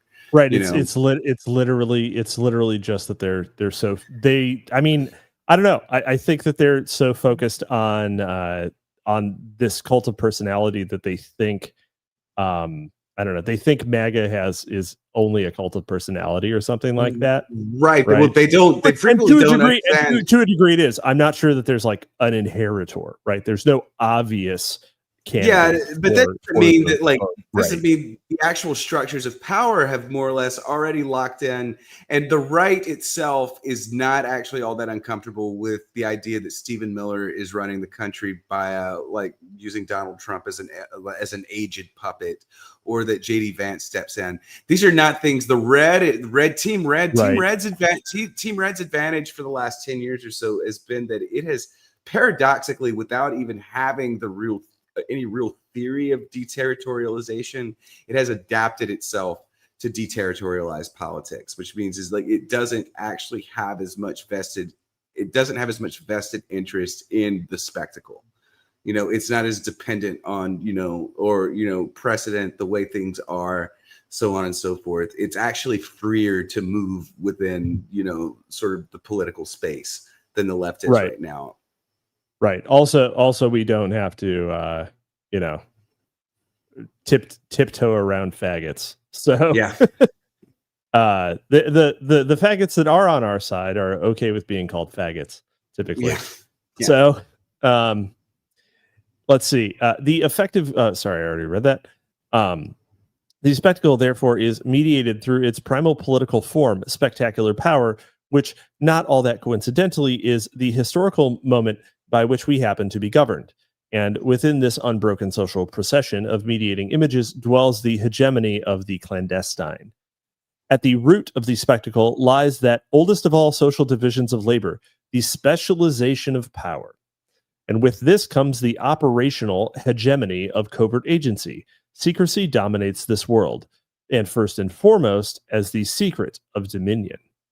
It's making the and hey, this is Yarvin would appreciate this, right? He wants to make the sovereign explicit, right? Yeah. So he would appreciate this. I think he's kind of a nerd for this. Okay, so this is again also this the Prude actually cited me in his most recent Substack post to talk about de-dimensionalization. De-dimensionalization is in part the result of of labor specialization. So, like when you introduce non-global agents, so these are non. Like a lot of times, the right will in really de-dimensionalized situations, the right will fall back on like compound fantasies or like frontier fantasies and that sort of thing, because that's a myth of the world where like one person can be a global agent. They're in charge of everything. You know, they can see all of the information that pertains to them. Labor specialization, labor specialization is really usually Marxists will go back and forth on this, and I actually am more with the environmental ones that push it back earlier than the specialized division of labor to it's actually not really important where I push it back to. But what happens is when you start getting specialized, 1927. when you start, no, it's 1650s is where I go. But the issue with specialization and division of labor is that it creates non-global agents, which means it creates. Yeah, they have an exact magisteria that they oversee. Yeah, and there then becomes this other role that is created, which is governing the governors. Okay, and that's the conspiratorial layer or the pathogenesis of modernity. Because again, and to get to reference to the book that Prude and Dimes are covering, yeah, each one of these different agents has a different semantics of time. They have different temporality. Their versions of history do not perfectly overlap with one another, which creates what we call temporal friction, which is like these are versions of history that don't line up with one another. And politics is the resulting struggle, like modern politics is the resulting struggle between these narratives of history. And because these differences are ultimately unresolvable, they eventually erupt in a condition called the crisis, and one of them violently quashes the other. This is the overall scaffold theory that we're working on. Yeah. We should expect as a logical possibility that the state's security services intend to use all the advantages they find in the realm of the spectacle, which has indeed been organized with that in mind for some considerable time. On the contrary, it is a difficulty in perceiving this, which is astonishing and rings false. So the idea that, they have all of this power, and why is it ridiculous to think they would use it? Well, right, and again, also because as you think someone would do that? Just go on the internet and tell lies? Yeah, as information complexifies, and as these sort of data cults is what McLuhan called them, and this is I like using that as well, as these data cults multiply and become ever. Yeah, I'm going to call him McLuhan. I've always called him McLuhan. It's just what I'm going to call him. But anyway, as these things proliferate and become ever call him more by his title, Marshall. After as these things proliferate and there become more and more and more of them, their own magisterium shrinks and shrinks and shrinks and shrinks as they require increasing efficiency to remain in mastery of their own particular magisterium. They lose sight of others, and so more and more of the information ecosystem enters the realm of potential conspiracy, and so it becomes easier to de-dimensionalize these things into sort of like us versus them narratives. And that's the actually, I don't think this is me doing original work. I don't think anybody else has ever taken it this far. Sorry. I'm all jacked up now. I apologize. I'm jacked to the tits. Yeah. Accordingly, networks of promotion and control slide imperceptibly into networks of surveillance and disinformation. Formerly, one only conspired against an established order. Today, conspiring in its favor is a new and flourishing profession. Under spectacular domination, people conspire to maintain it and to guarantee what it alone would call its well-being. This conspiracy is a part of its very functioning. Yeah, I mean, look at the money machine going to the right wing versus the money machine going to the left wing. even now that one of the main spigots has been shut off, and just consider where the power still is. Also, sneed those super chats, guys. Come on, we gotta sneed and feed here. It follows, therefore, that the ubiquity of the clandestine is itself the primary sign of the lurking presence of an extra-legal form of sovereignty. In a world that really has been stood on its head, truth is the moment of falsehood. Paul Hurst has stated this plainly. The nuclear security apparatus reserves to itself considerable powers of control over economic resources, special police measures, etc., and has a capacity for secret policymaking whose limits are difficult to determine. If we take Carl Schmitt's claim seriously that sovereign is he who decides on the exception seriously, then most of our formal constitutional doctrines are junk. So true, King. It's Grateful Dead bootlegs. The sovereign is he who chooses the best Grateful Dead bootlegs. Glad to see. All hail King Carlson. Yeah. Junk indeed, although spectacle might be a more accurate term. Understood on its own terms, the spectacle proclaims the predominance of appearances and asserts that all human life, which is to say all social life, is mere appearance. Viewed through radical criminological lenses, contemporary ontopolitics reveals a perpetual migration between antinomies, the public, political, and the private, covert forms of decision-making. And it is precisely within this eternally unstable double movement that the covert power of the spectacle resides. You into ontopolitics? I don't even know what that means. I also don't know what being politics. I also read antinomian. It's relating to antinomianism. Remember, I'm a late word cell, and I actually think I would call it antimony. I would probably you want it to be antimony, the chemical. The base metal is what. Holy academic jargon, Batman, says Randall Shirker. I would say that the antinomian, that's what I think it is. Feel free to fact check me here. But I would think that the antinomian method would be to basically, a decay agent between boundaries, right? Between any bordered concepts that antimony. Okay, yeah, that's good. That's cool shit. We want to break down. We don't. That's liberalism. Fuck that shit. Fuck it. Tear down this wall. Yeah. Ontopolitics. Let's try to figure out. So that's contemporary the politics of being, but the politics of being. I mean, I guess that just seems redundant, doesn't it? I'm going to start calling myself an ontologist. You are an ontologist. You be being there all the time. You're always being, never becoming. I'm always being, never becoming.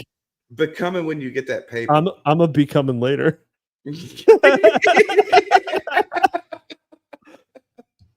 And it is anyway. Never mind. And it is precisely within this eternally unstable double movement that the covert power of the spectacle resides. All right. Spectacular power, criminal sovereignty, and parapolitics. Real power begins where secrecy begins. Hannah Arendt. That's some Hannah Arendt. Hannah Arendt. One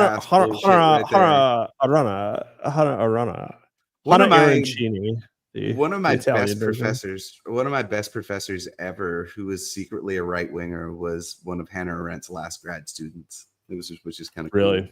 Yeah. Hannah Arendt gonna read her on this show. The radical criminological term for this hitherto nameless condition outlined by Debord is criminal sovereignty, and has been most thoroughly defined by Robert Cribb as not just a topic, but an analytical conclusion. On the one hand, it goes significantly beyond the proposition that relations between security and intelligence organizations, international criminal networks, and quasi-states are occasional and incidental, the work of rogue elements and the like. On the other hand, it fails significantly short of grand conspiracy theory. It does not suggest that the world of visible normal politics is an illusion or that it is entirely subordinated to deep politics. Rather, it proposes that the tripartite relationship between security and intelligence organizations, international criminal networks, and quasi-states is systematic, extensive, and influential.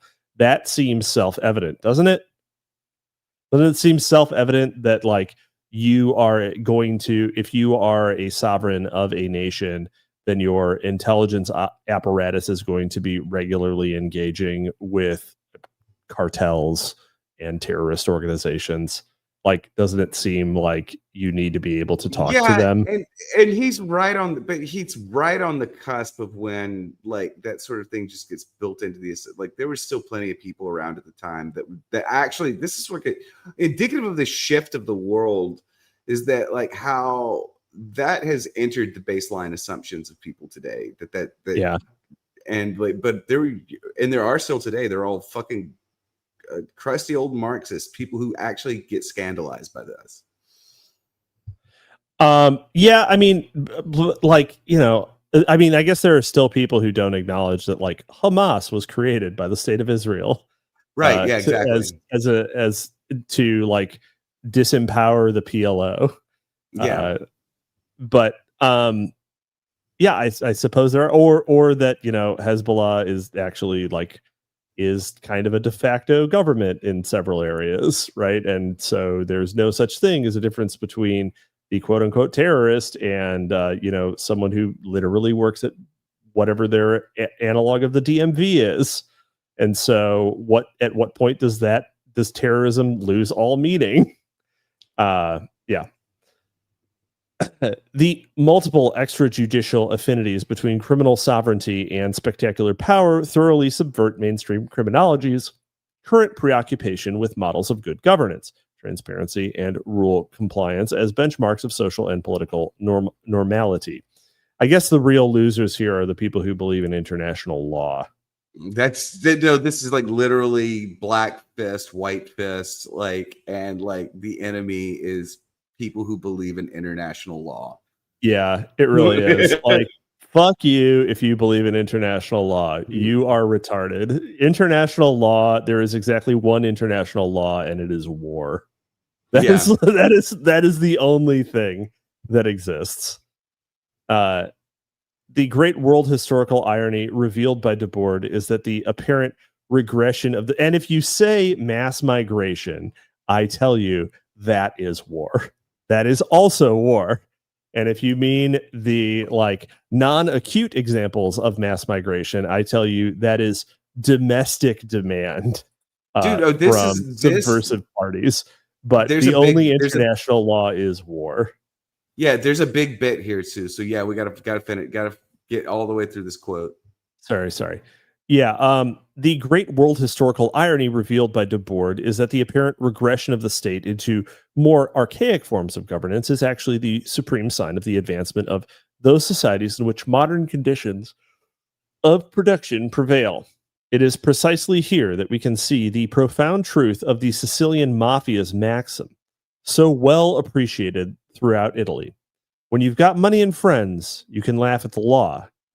In the integrated spectacle, the laws are asleep because they were not made for the new production techniques and because they are evaded in distribution by new types of agreement. What the public thinks or prefers to think is of no importance. This is what is hidden by all these opinion polls, elections, modernizing restructurings. No matter who the winners are, the faithful customers will get the worst of it because that is exactly what has been produced for them. Okay, so here, the great world historical irony revealed by Debord is really just a restate this idea. This is important because I've leaned on this before in the past, which is this, and really he's probably drawing from Planet of the Apes, where if you look at Planet of the Apes, there's this great line where they're like looking at things that have happened in history, and also who's that guy, that Catholic where he writer, says, "Get your hand off me." damn No, dirty the one you'll like, the Claw, the Conciliator, Gene Wolfe. Gene Wolfe also does this. Yeah. Where like sort of like the further It's into funny the that you went future- for Claw of the Conciliator rather than Shadow of the Torturer. I had to remember the first one that I could to jog my memory. But I remember you once accused me of having not read that book. So like, here we go again. I'm gonna bring it up over and over and over again. Name 4 books of the New Sun. Yeah, I can't remember. I can't remember what the names of all of them are. But Citadel of the sort of it's actually it's a Sword of the Lictor and a Citadel of the Autarch, by the way. Yeah, by the way. Jamie, we were in Planet of the Apes, but anyway, there's a line in Planet of the Apes where they're pointing at like statues or something, and like Charlton Heston has this line. You see, it's like he says, "You see the irony. The earlier civilization is the more sophisticated," and this is like one of these instances where we do, and I make this point all the time. This is essentially what postmodernism means. Modern is conceived here as like modern is a discrete modernism has discrete taxonomies. Yes, Postmodernism attempts to reveal rules of relations. Okay, and whenever we start poking around in rules of relations, we come to this conclusion that modernity is ultimately a fiction, because it hasn't fundamentally altered the nature of power. It hasn't fundamentally altered the constructed nature of power. And so we actually have to throw all of modernity out. And this is what happens, is that when you start doing, this is literally de-dimensionalization. When you start de-dimensionalizing, you can actually keep a state running. You can keep a state running without the fictions of modernity, without the modernist fictions of citizen agency, so on and so forth. You could do this with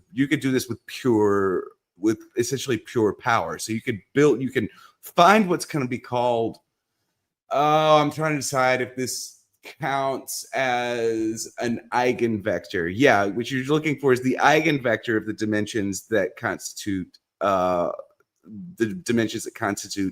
the modern state, and that's what you have as the postmodern state. If you're familiar with an eigenvector, I am not, but go on. Yeah, the eigenvector of an object. So if you imagine a sphere, or you imagine any sort of polygon in space. Whoa, slow down. What? Sorry, keep going. It was a joke about shape rotating. Let's go on. No, I picked up on it. So like the eigenvector of a shape is that which does not move when the shape is manipulated. So like this is like they're going to be fun. They're going to, in any polygon, it may just be the one at the very center, and then be maybe the only one that constitutes the eigenvector. It's the particles in the shape that do not move when the shape itself is manipulated. And if they were to move, it would cause the fracturing of the polygon.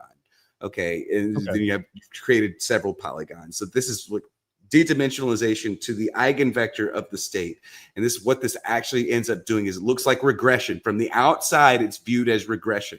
A regression into medieval power relations, because those power relations are themselves the eigenvector of the state. Are you with me? Yes. Is everybody with me? Is everybody? Yes. Those are the immutable quality. Go on. Yeah. I was like, I absolutely ripped the top off the can of French theory there. That's like, this is all of these. This is Badiou and Bourdieu and Nick Land. Actually, technically, cans of French theory are a form of confit. It's a fait accompli. Yeah. Sorry. Go on. No, that was it. We got there. All right. I could power down for a second. Okay. Sorry, 1 second. All right. The multiple extra no, I already read that. Precisely here, see the profound truth. All right. As I have argued elsewhere, he cites himself again, government of the shadows.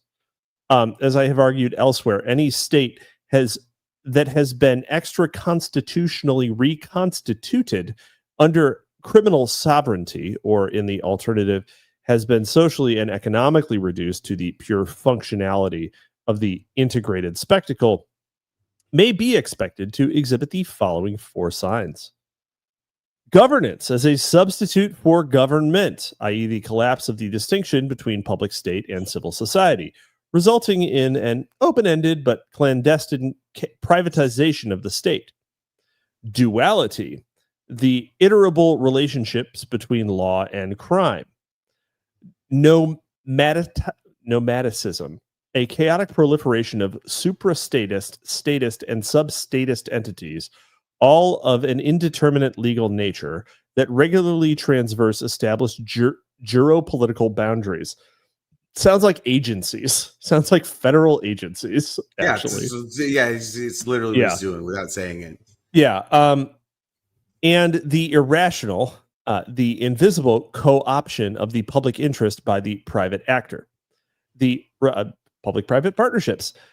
The radical criminological term for this temporal dominium of criminal sovereignty, the historical moment by which we happen to be governed, is parapolitics, the study of criminals behaving as sovereigns and sovereigns behaving as criminals in a systematic way.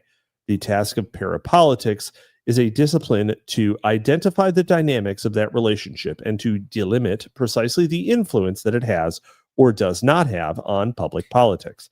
I think that that's actually seems like kind of a weak definition of parapolitics. I was gonna have to ask. I was curious. I was like, because now I have a definition. I'm like, how do you feel about that, chat? Jamie, pull that up. I think that Grok is this true. I think that I think I would probably call parapolitics, more simply informal political power systems, as in not the discrete power systems, but the de facto political power systems. So, for example, things like the Council on Foreign Relations is not de jure. It is de facto. The politics of formal depolitization. Yeah, there we go. I'm with you. Most closely identified with the progressive scholarship of Peter Dale Scott, who strives throughout his work to formulate a new terminology or even a poetics with which to convey new understandings of hitherto undescribable political phenomena. The as yet still marginalized notion of the parapolitical lends itself supremely well to a Debordian application. Scott defines parapolitics in the following manner. Let's see if it's better than Eric Wilson's. 1. A system or practice of politics in which accountability is consciously diminished. Interesting. Generally, covert politics, the conduct of public affairs, not by rational debate and responsible decision-making, but by indirection, collusion, and deceit, also known as conspiracy. And 3, the political exploitation of irresponsible agencies or parastructures, such as intelligence agencies. I don't know what the political exploitation of irresponsible agencies or intelligence agencies would be, other than but that's just their remit, right? That's the woke right. That's just their remit, though, right? Is to be exploitable political actors. Yeah. Randall Shirker. Yeah, parapolitics, politics outside of SOP. Or rather the alleged explicit SOP, whether or not that is actually how things are done. So for Debord, the reduction of me, I do, for what it's worth, I do like Paul Scott's definition better. For Debord, the better than Wilson's, obviously. Yeah. For Debord, the reduction of media to the functionality of spectacle induces the collective loss of historical and political reason. I don't know if I'm just more clear-headed about this or if I'm actually a grug. But yeah, I think that just parapolitics as being parapolitics outside of the explicit political structures is then I have, God damn it, I am parapolitical. I lose. You obviously fucking are. All of us are. Now I have to do something embarrassing. All of us are. If you know what the OGC is, you're parapolitical. oh man, it's over for me. Speaking of, you would listen if you were a super powerful, like hyper level schizo, you would be listening to the binaural downshifting of American Spirits from the OGC at the same time as Do You Even Read and Library of Mass Destruction. Right, that would be the ultimate experience. So, sorry, what were you saying? No. I'm just fading into the experience. I'm getting experienced. All right. Parapolitical. Let's see here. For De Boer, the reduction of media to the functionality of spectacle induces the collective loss of historical and political reason. Under the rule of the integrated spectacle, we live and die at the confluence of innumerable mysteries. For Scott, the essence of the parapolitical is an intervening layer of irrationality under our political culture's rational surface. The submerged or repressed nature of covert activity is not only an ontological problem, but an epistemological one as well. It is precisely because of its irrational nature that the parapolitical evades cognitive recognition, with all of the attendant ideological implications.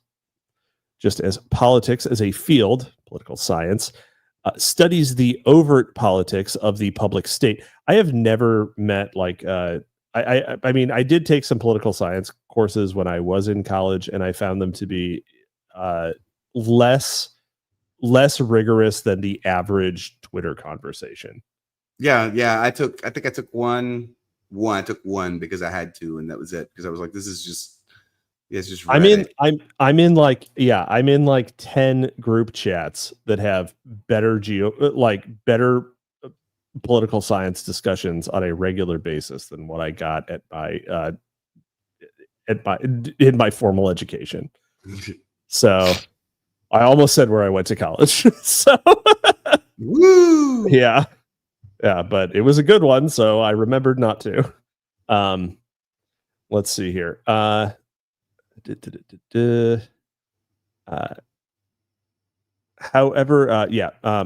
Study just as politics is a field, political science studies the overt politics of the public state, so parapolitics as a field studies the relationships between the public state and the political processes and arrangements outside and beyond conventional politics. However, which is exactly what I've been fucking saying, right? However, conventional or liberal political science assumes the normalcy of the state, both in its constitutional and normative dimensions, as a given and studies political phenomenon from the perspective of the state. Parapolitics, in contrast, constitutes a radically nominalist critique of conventional political studies.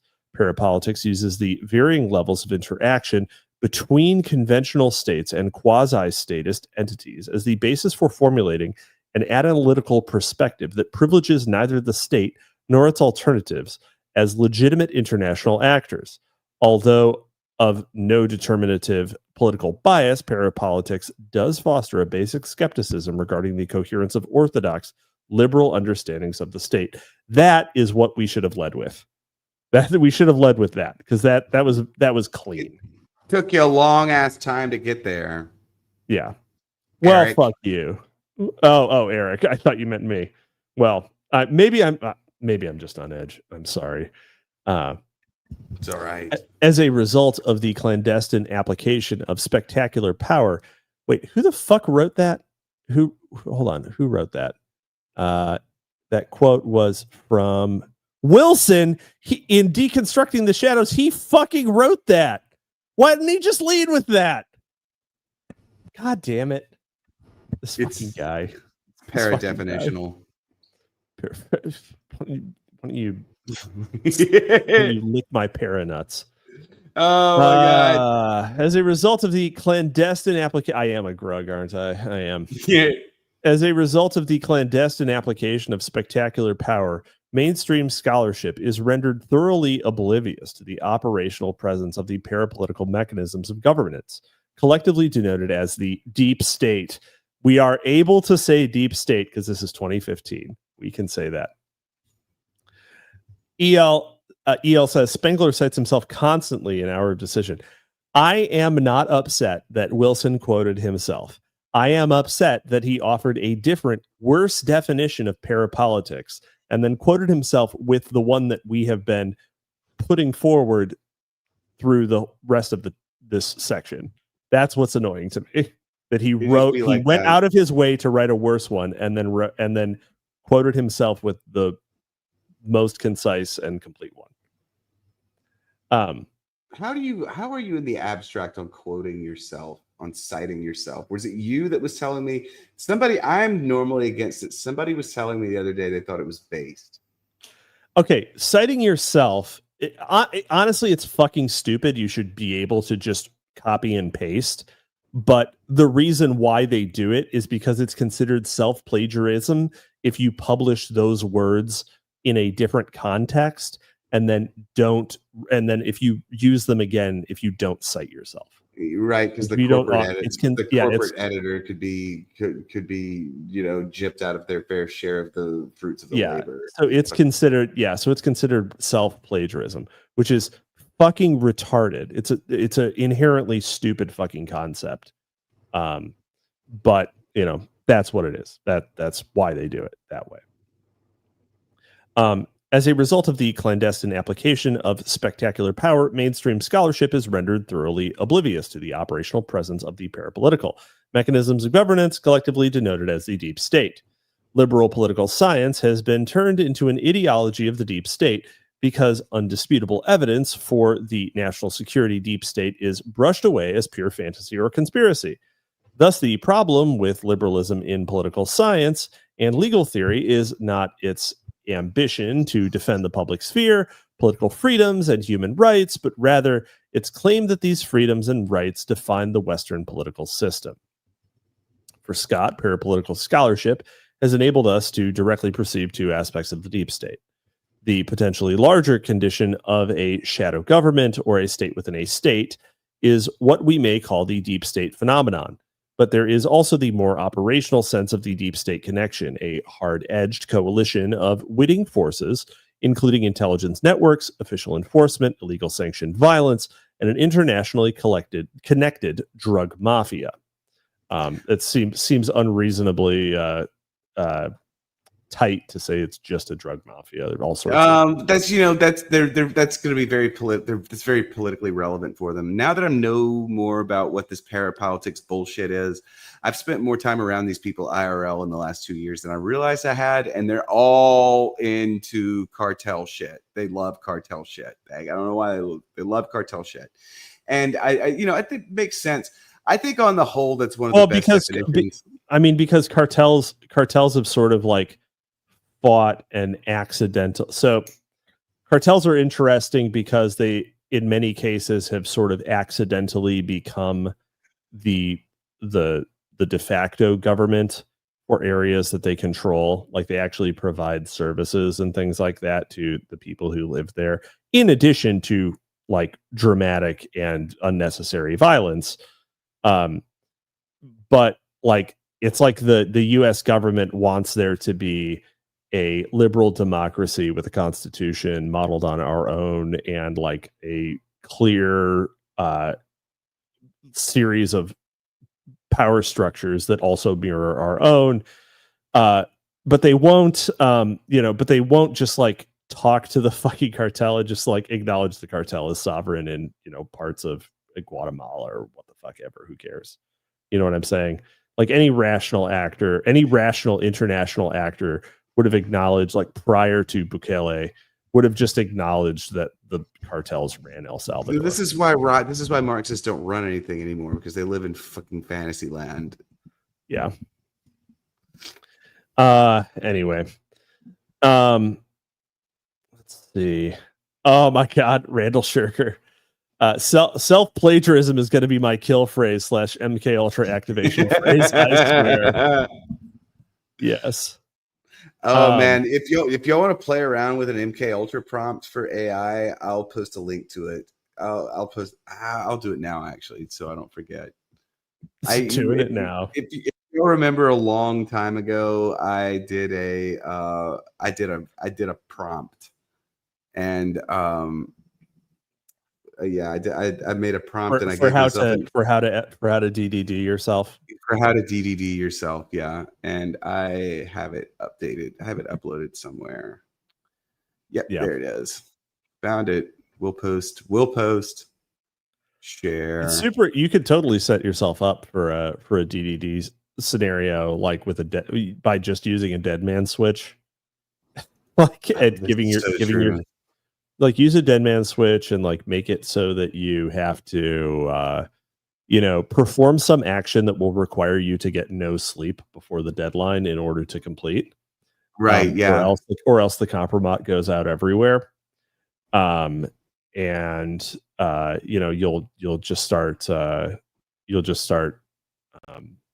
you'll induce stability very, very quickly. The problem is that you can't build up dependency on yourself, right? Like, I don't know how you can. Well, you can, but then that's based when you do that. It's based. So it's independency. It's DID, dude. But where's the dread? You dread yourself. It's situationism. If you because it is a strange enough prompt that I need to slap an info hazard on it. If you want to use it, I've just posted it in the comments to a photo of myself with 2 teardrop tattoos underneath Mike of Pole's picture of his dude with 2 tattoos. So you have to go. You're just. You're like burying this. You put it in like a dead drop. What the fuck, man? I kind of did. Yes. Oh my god. Wonderful. All right, I'm a big proponent of. Yeah. I also like. For all future listeners, enjoy that. Enjoy finding that. I am a huge fan of also getting DDDE girls. I like them. I like them with the triple Ds. With the triple Ds. All right. Triple DE girls. Wonderful. My own predilection, however, is to resist the totalizing implications of the language of Scott's more recent work. In place of the seemingly monolithic deep state, I prefer the radically pluralistic, if not latently schizophrenic notion of Scott's earlier term, the dual state. No, the dual state's fucking gay because it just implies that there are 2 of them, but actually there's a multiplicity. Right. Well, they could be doing multiple, a dyad thing. Yeah, but there's multiple. But there's like both the explicit state, and then there are like there are certainly multiple different factional groups within the deep state. Yeah. Yeah. So why would you say the dual state? I have a lot of thoughts on this. It may not be worth getting into them. All right. Well,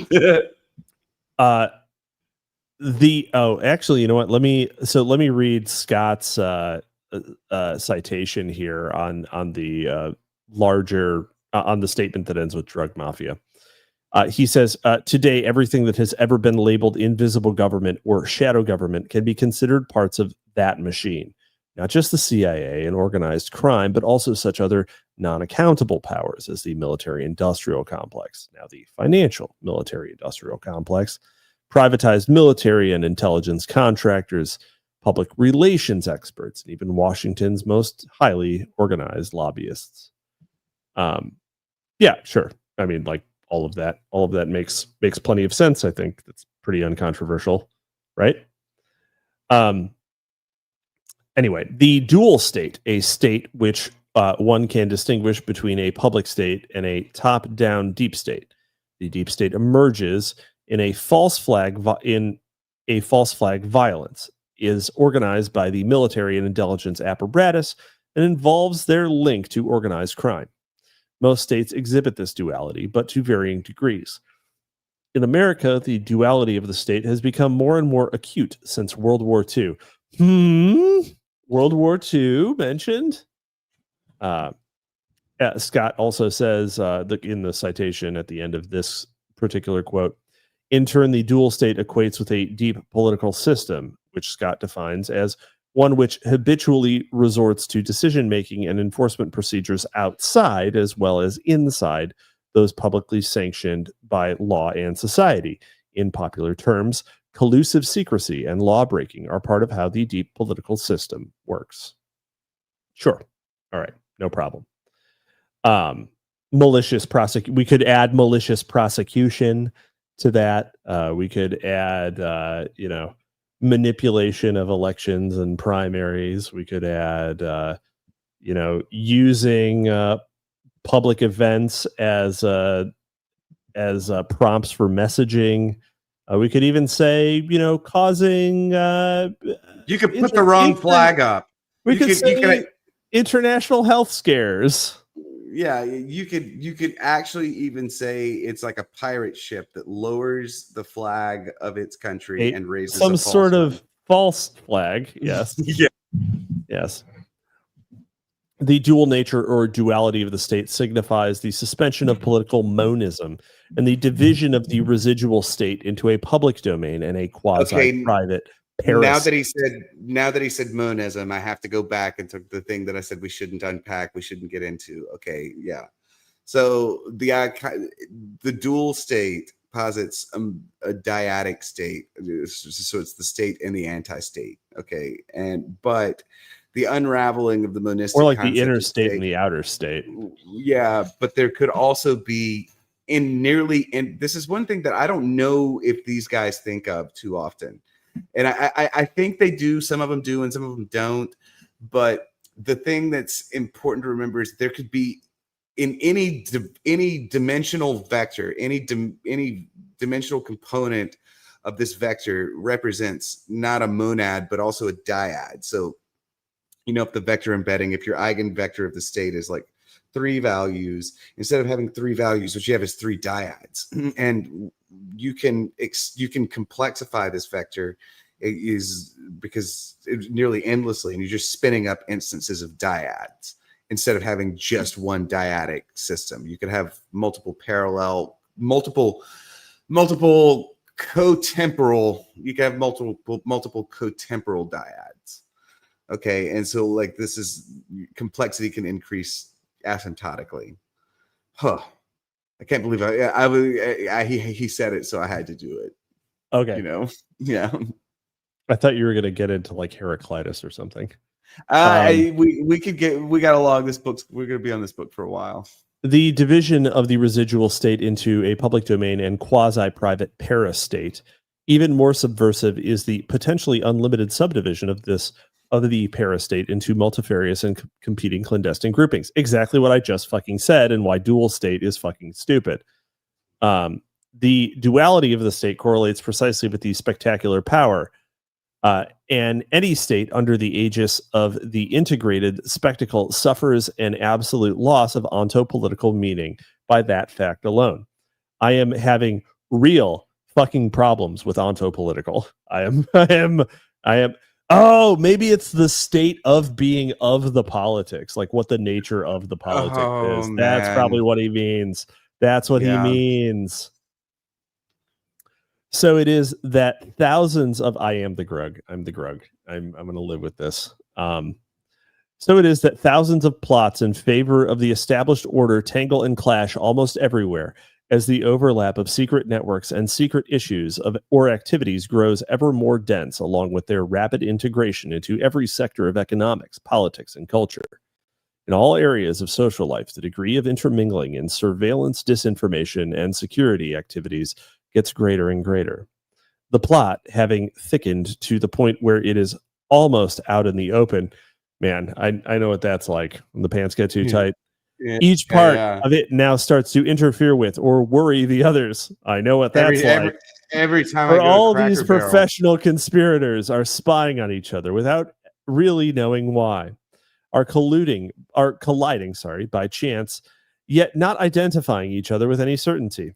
In the same network and apparently pursuing similar goals, those who are only a part of the network are necessarily ignorant of the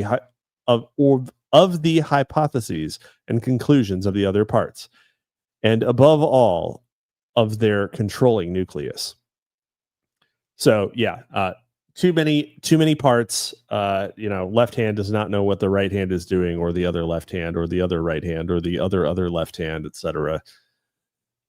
Which is why you get, FBI stings busting local police drug task force units own stings all the fucking time.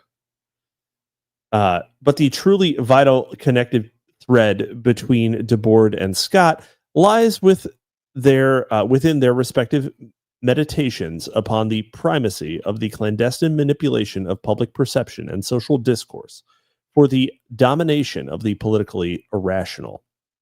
I don't really like the use of irrational that he keeps throwing out here. Like, it doesn't seem. Yeah, go ahead. Irrational just means stands outside the Marxist ideological cloud.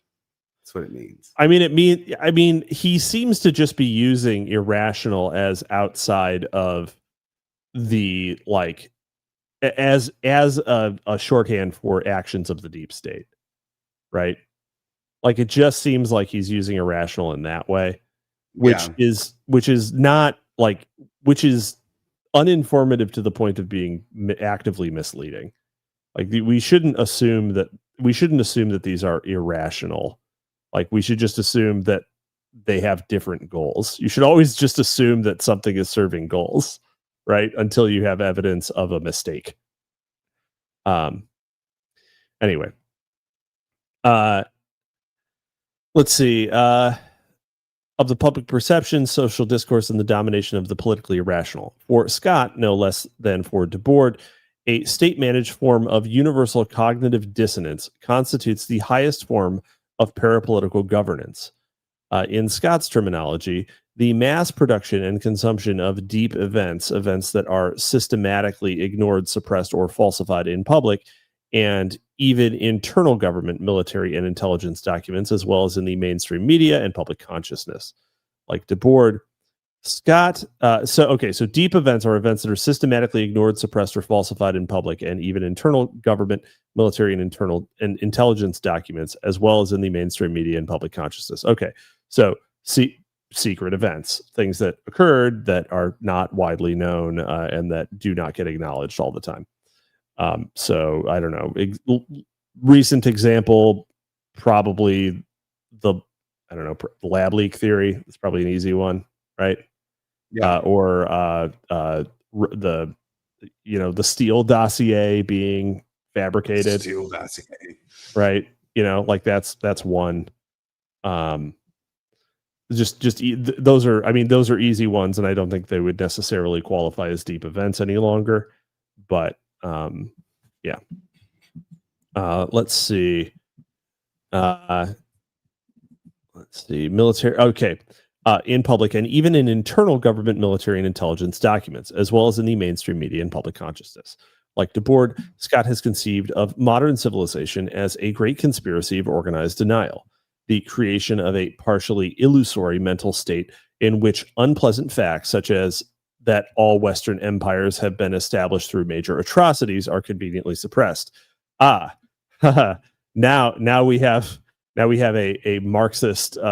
Now we have a Marxist reading of a deep event. Do you feel like that is a message that isn't constantly pushed, Sandbatch? Do you think that's something that isn't like regularly just like trotted out there whenever something happens? And he's gone. He died. No, I'm right here. Oh. I was thinking. So so for his example of a deep event is let's see, a great conspiracy of organized denial, as in unpleasant facts such as that all Western empires have been established through major atrocities, and that fact is conveniently suppressed. I'm trying to think if because there initially appear to be just too many possible examples. I'm trying to decide if there is a fundamental distinction that I'm missing on. But no, I mean, yeah, mass collective denial. This framework is also how you end up at Holocaust worship. So, like, yeah, well, but also that is just a stupid example because it's just fucking false. So Right. like, Yeah. this is not a thing that is not widely acknowledged. What do you mean that isn't, or not? Sorry, not widely acknowledged, not a widely held belief. In fact, a belief so widely held that one could say that itself conceals deep events, right? Such as that, I don't know, the West is the only group that ever is the only country, is the only culture that ever decided to state that particular thing as a mea culpa. Just saying. Page 39, the page 39 retraction. Oh yeah. Anyway, deploying the deep event as an instrument of parapolitical hermeneutics, Scott has advanced the proposition that the integrated spectacle is the interpretive key of the national history of the U.S. In American history, there are two types of events. There are ordinary events which the information systems of the country can understand and transmit. There are also deep events, or mega events, which the mainstream information systems of the country cannot digest. I mean by deep event, one in which it is clear from the outset that there are aspects which will not be dealt with in the mainstream media and will be studied only by those so-called conspiracy theorists who specialize in deep history. Understood not as an accumulation of episodic events, but as manifestations of foundational systemic properties, these deep events suggest the ongoing presence in America of what I have called a dark force or deep state, analogous to what Vincenzo Vinciguerra described in Italy as a secret force, occult and hidden, with the capacity of giving a strategic direction to the successive outrages. For Scott, then, I would love to read that one because he's a Guido. Yes. For Scott, then, the national security state conspiracies as deep events served as components of our political structure, not deviations from them. Yeah, makes sense. Especially germane for my purpose is Scott's arresting equation between the deep event and the integrated spectacle of the false flag, best understood as a self-inflicted catastrophe within the public sphere as a means of A, controlling political perceptions, and B, temporarily obviating conventional political operations in favor of enhancing the decisionism of the executive branch. In other words, Carl Schmitt's infamous state of exception. If this is what I call the state of crisis. I think I think they're missing some elements, but yeah, keep going. Yeah. If deep events can be shown to periodically recalibrate the psychic economy of the collective post-political consciousness through the instantaneous and unending circulatory operations of mass media, then the hyper-intensive visuality and theatricality of false flag spectacle may legitimately be considered an indispensable tool of clandestine suppression through the control of perception by means of media-circulated imagery. In this sense, the false flag resembles nothing so much as a media-saturated variant of the much wider covert phenomenon of strategy of tension, a parapolitical mode of governance mediated through catastrophe. As Scott alludes, Italy is the contemporary birthplace of classic strategy of tension parastatism. Italy, the Piazza Fontana bombing in 1960, the Piazza della Loggia bombing in 1974, the Bologna Railway bombing of 1980, were all terrorist acts conducted by a clandestine far-right network embedded within the Italian military, national security, and police networks based. And which they're wrong though. I know. You know what the first one is. Wasn't the first one P2? We hold these truths to be self-evident. Oh, really? That one was actually the U.S. Yeah. Let's see. And which, since this is Italy, included the mafia, that were all represented by a hysteria-obsessed media as manifestations of the homicidal will of the far left. In the words of Vincenzo Vinciguerra, one of the convicted conspirators, the explosions were supposed to be the detonator, which would have convinced the political and military authorities to declare a state of emergency. If the U.S., in turn, can properly be considered to constitute a dual state like Italy, then I should be able to point to instances of decisive political importance wherein the strategy of tension served as a mechanism of governance, Equally, I should be able to provide the evidence of false flag spectacles having become embedded within the parapolitical landscape of the dual state. That would be very fucking easy. This nigga needs to read my MA thesis, because that's literally what I did. Also, look where we have arrived. How many times have I referenced the Yankees and Cowboys? How many times look where we have arrived? Oh my God. The person who was calling me parapolitical today, I'm gonna have to do something for, because I was offended and I've just been nailed to the wall. Yeah. It was so true. It was very true. I mean, both in your action and your outlook. Yeah. So both in the you're operating as a dual Sandbatch. Oh my God, the explicit actions of the Sandbatch. That is so true. Because match the internal actions of the Sandbatch. No, this is actually true. By for instance, I'm fond of saying all the time that I don't drink. I would one of my friends in DC I literally bitch at me. She's like, "Why do you tell people you don't drink? I'm watching you drink right now." She was like, "You're from New Orleans. Nobody believes this. It's not even a good joke." But you have to understand. And also, I'm gonna bring Ezra Pound and Thomas Jefferson into this here in a second.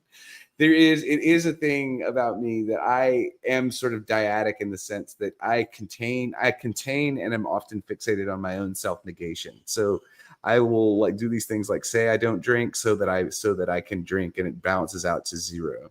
But the whole concept of the dual state, which is, if you notice, I pushed this is Italians, and Italians are unable to conceive the world outside their own Italianness.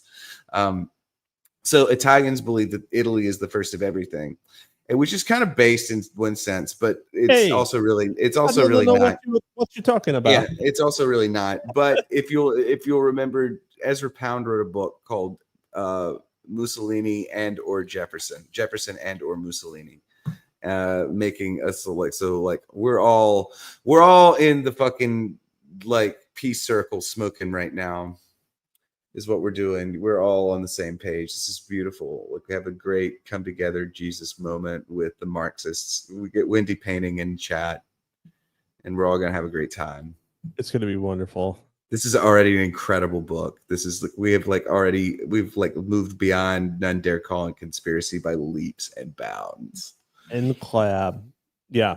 I mean, and we're gonna cover. I mean, I'm so fucking. Honestly, I got a little chub on knowing what's in store when we get to Watergate. I feel like Eric Wilson, for all of his shit lib signaling that he's kind of peppering in here, is going to have some very interesting things to say about it. Yes, that's why we read the other side. That's why we read the other side, guys. So, let's see. Yankees and Cowboys. Clandestinism is not the usage of a handful of rogues. It is the formalized practice of an entire class in which 1,000 hands spontaneously join. Conspiracy is the normal continuation of normal politics by normal means. Carl Oglesby. An acknowledged classic in the literature of so-called conspiracy theory, Carl Oglesby's The Yankee Cowboy War, 1976, imposes a Debordian geopolitical grid upon the parapolitical system and networks of the U.S. dual state that most violently manifested itself in the war between the states. Lincoln's War, 1861 to 1865. The War of Northern Aggression. The War of Northern Aggression. Lincoln's War. Yeah, definitely troll my father-in-law with that on occasion. He's a great Lincoln stan that he is. I would bring him to his knees. Almost alone of works on American deep history, Oglesby's text radically prioritizes the legacy of the struggle over secession, revealing it as the genetic determinant of the U.S. as a quintessential dualist state. The fact that he calls the fact that he calls it the war between the states. So that's what Oglesby says, actually. He's quoting Oglesby. But we're about to get into some serious Oglesby standing here, and I was like, we're coming closer to demystifying Sandbatchism than any other podcast has ever come, because he is actually splashing my fucking cruiser all over the place right now. That line right there, genetic determinant. Unpacking Sandbatch is the subtext for LMD. All right. Almost alone of works on. Actually, hold on. Let me see. You're at the quote. Yeah. The U.S. is a quintessential dualist state. I was looking down to see where this giant fucking footnote goes to. So it's just I'm watching the footnotes for interesting shit. Yeah. The cost of nationhood in the United States was not merely a sectional compromise, but also a compact between two distinct elites, a modern capitalist class that increasingly recognized the advantages of a free labor system, and a Southern planter class already implicitly committed to the preservation and extension of slavery. Hence, the United States seemingly emerged from its revolutionary period without a national ruling class. It was, in fact, a federation of two regional ruling classes. Now, do you see what I mean by the disintegration of the monad state into the dyad state? How this is not necessarily we're just recognizing oppositions that cancel one another, negations. One negates the other, and there appears to be a none. And to carry this, that is one of the most beautiful paragraphs I've ever read about the American Civil War. Right there, it was beautiful. His language is perfect and everything. And the thing, one of the is that if we're carrying this dyadic sort of this dyadic concept forth, where was Abraham Lincoln from? Illinois. No, he was from Kentucky, but yeah, Illinois. Illinois works. Both, yeah, he and Jefferson Davis actually were both born in Kentucky, a few counties apart. But they were born into this period of westward expansion, which saw the rise of a third elite without a corresponding dyad. And so all of a sudden, these two existing elites no longer cancel one another out. They're not perfectly negating vectors. So now there appears to be a ruling class. And so now the appearance of one ruling class unmasks the existence of the other two ruling classes, and they begin going to war with one another. Okay, this is the crisis. This is the crisis. Okay. Oh man, yes, this is so good. All right. I'm going to read this citation. George M. Frederickson cited in Oglesby's Yankee Cowboy War. As Oglesby freely admits, the core of his thesis is taken directly from Carroll Quigley's magisterial work on the Anglosphere, Tragedy and Hope, A History of the World in Our Time. The period since 1950 has seen the beginnings of a revolutionary change in American politics. This change, not so closely related to the changes in American economic life as it is to the transformation in social life. But without the changes in economic life, these social influences could not have operated. What has been happening has been a disintegration of the middle class and a corresponding increase in significance by the petty bourgeoisie at the same time that the economic influence of the older Wall Street financial groupings has been weakening and been challenged by new wealth springing up outside the eastern cities, notably in the Southwest and far west. There we go. There's the emergence of a new thing that negates the negation of the existing power structure, and then we have to go do dialectics. Yeah, three is the least stable number. Yeah, these new sources of wealth have been based very largely on government action and government spending, but have nonetheless adopted a petty bourgeois outlook rather than the semi-aristocratic outlook that pervades the Eastern establishment. This new wealth based on petroleum, natural gas, ruthless exploitation of natural resources, the aviation industry, military bases in the South and West, and finally on space with all its attendant activities, has centered on Texas and Southern California. In existence for the first time, made it possible for the petty bourgeois, outlook to make itself felt in the political nomination process instead of in the unrewarding effort to influence politics by voting for a Republican candidate nominated under Eastern establishment influences. Naturally, Quigley's state-centric account needs to be updated for our postmodern contemporary reality, primarily in the way in which the two regional economic blocs have fused into a suprastatist entity labeled by Scott as the American war machine, a hybridization underpinned by the transformation of high-velocity financial networks into cybernetic weapon systems. See Wilson, Criminogenic Cyber Capitalism, generally. Yeah, so I do see what you mean. I do see what you mean when we're getting back to Quigley. And I mean, in fact, the reason why Quigley is Randall Shirker, Quigley mentioned, the reason why the reason why Quigley is even notable at all is that he understood what was going on with politics, but didn't understand that he was supposed to keep the deep state stuff secret. Like, he fucked up. He frequently points out that he has special permission from members of this Anglo-American establishment to air their dirty laundry. And he's teaching, because this is the thing about this. This is, oh my God, the Nietzschean downgoing, the Nietzschean undergoing of the WASP. And this is what we're talking about. This is the WASP. This is my ethnicity. Our Nietzschean undergoing is that we don't care if you're watching. We want you to know what's happening. Transparency actually increases the power of the conspiracy because it creates books like this. It creates parapolitics. It creates which if we go into the Tavistock framework, we find these are things that are referred to as basic assumption groups, which are frictional points in the plane of the state that can be used to direct other frictional points in the plane of the state. So opposition to the state then opposition to the conspiracy is reified by the conspiracy. It's beautiful. Beautiful. It's so beautiful. It's the greatest work of art ever. It's the greatest work of art in history. Sorry. Okay. Almost alone in following Oglesby. Yes. Yes. I know you're giggling. You can't help yourself. I'm having Dr. Strangelove moment over here. I can fuck.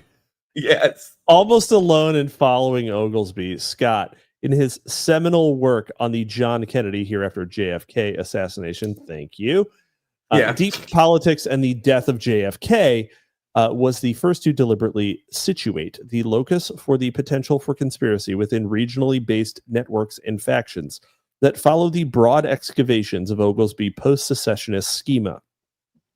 This theme of regionalism as dualism continues straight into Scott's most recent work at the time of writing. I will just add, this was published 10 years ago.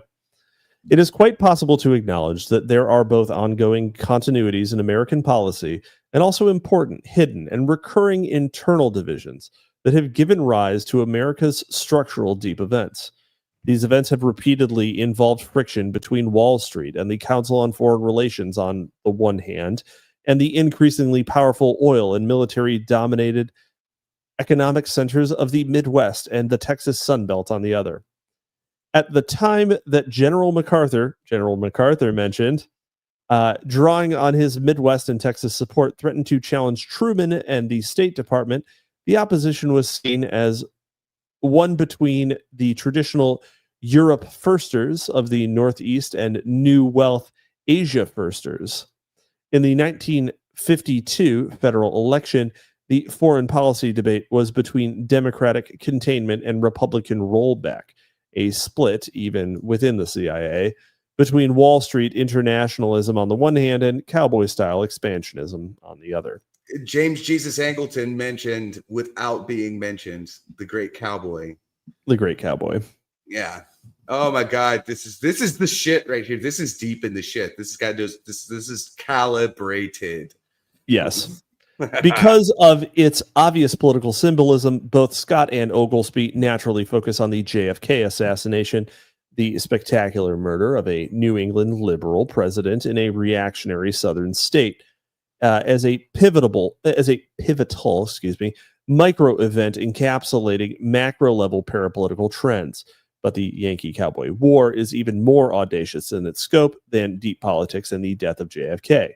Oglesby claims to have uncovered a hitherto unrecognized parapolitical symmetry between the two great political scandals of the 1960s and 70s, America respectively, the murder of JFK and the constitutional overthrow of Richard Nixon.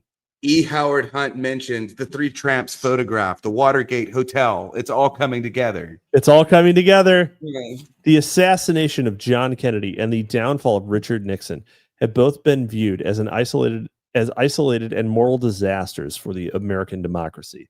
In truth, the two events are actually concrete links in a chain of related and ominous events passing through the entire decade in which they occurred and beyond.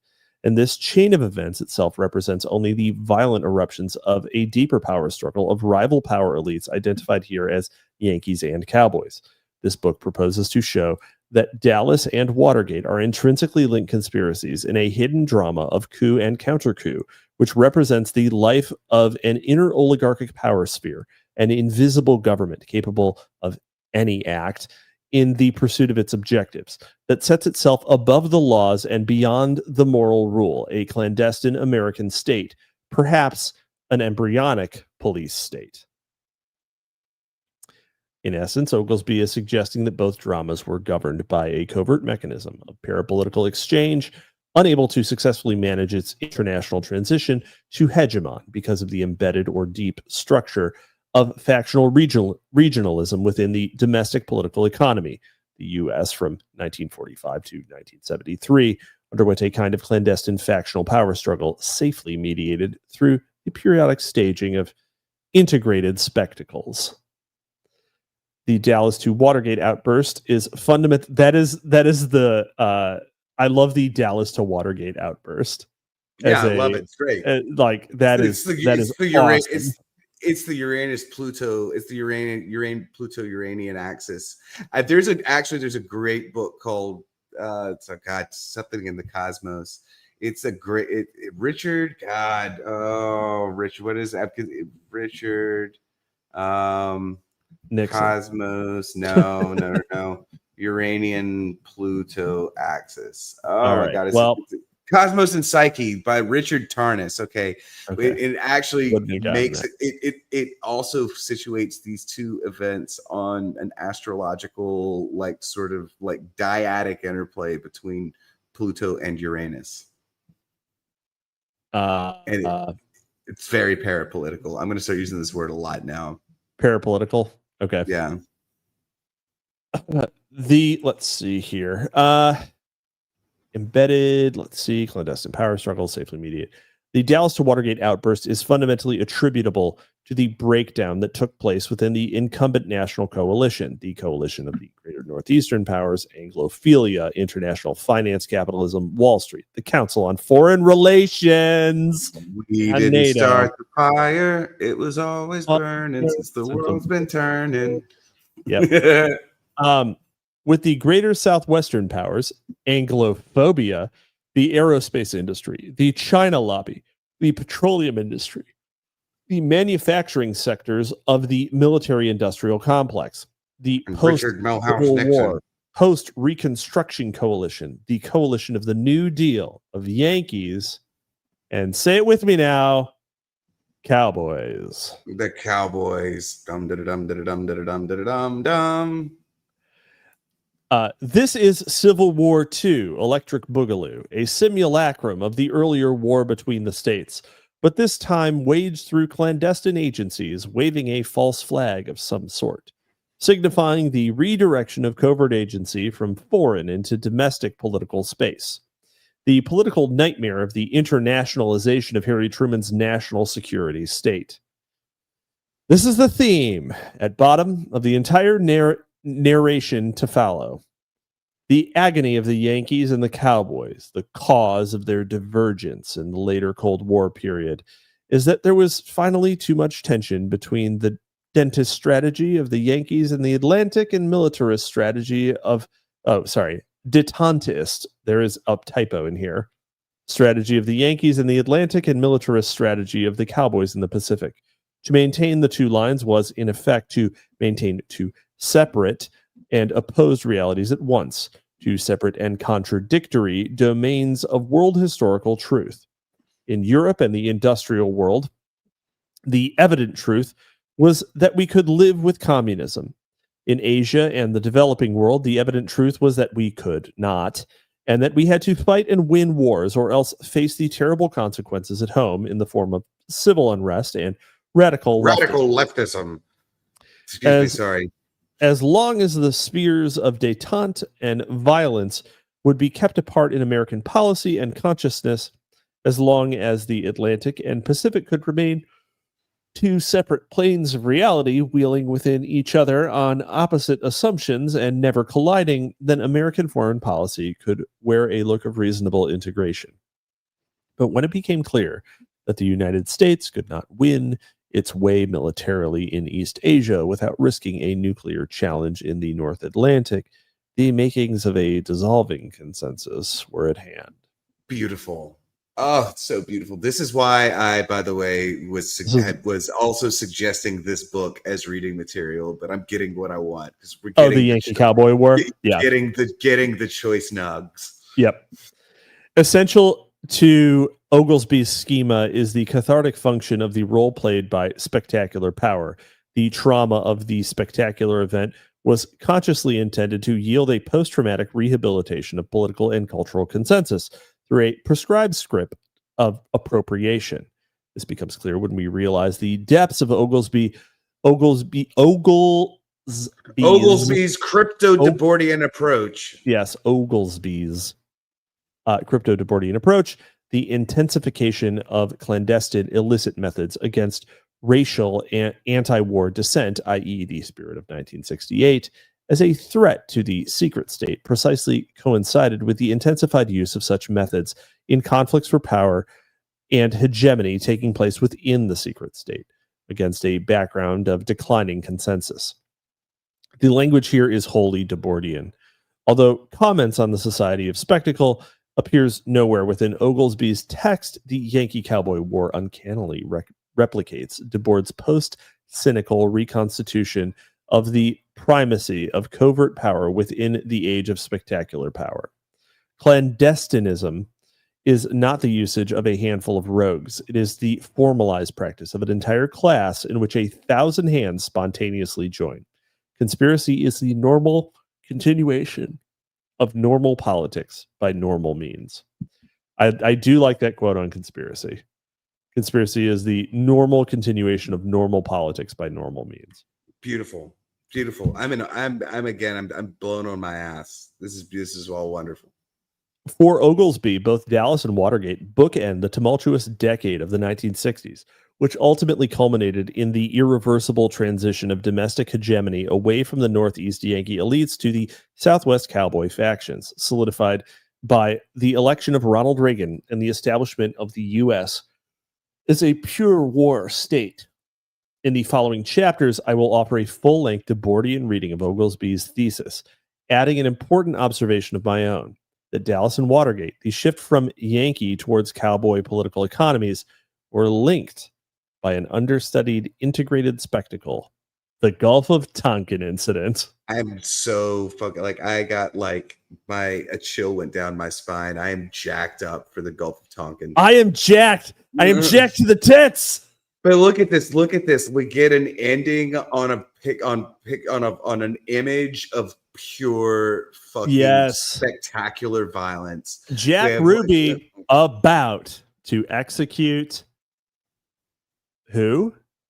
Lee Harvey Oswald. Look and at who interviewed Jack Ruby shortly after this event? Dr. Jolyon West. Dr. Louis Jolyon West. That's correct. Jolyon West.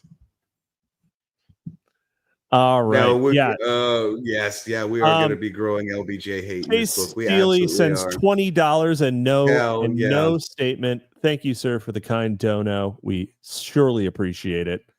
And let that be a lesson to the rest of you for being freeloaders, free riders. But this is an excellent place to stop, and so we are going to. And we'll be on section 2 next time. False Flag 1, JFK in Dallas. So, what did you think about this one, Mr. Sandbatch? I think Wendy has not steered us wrong. No, she hasn't. I did not actually expect we were going to get this base. And before we do anything else, I have to eat shit live on the air and just say that I am parapolitical. You are parapolitical. The dookie has been consumed. Excuse me. I'm sorry. So yeah, this is your last chance to offer us some some filthy lucre, some sneedy super chats, some sneedy super cheaties. Yeah. So also, so there is a link to this book. Excuse me. I'm sorry. There is a link to this book in the description on YouTube, and it will be on Spotify when we upload it to Spotify. But because the group who publishes it is communist, you can get a free PDF on their website. Love communists.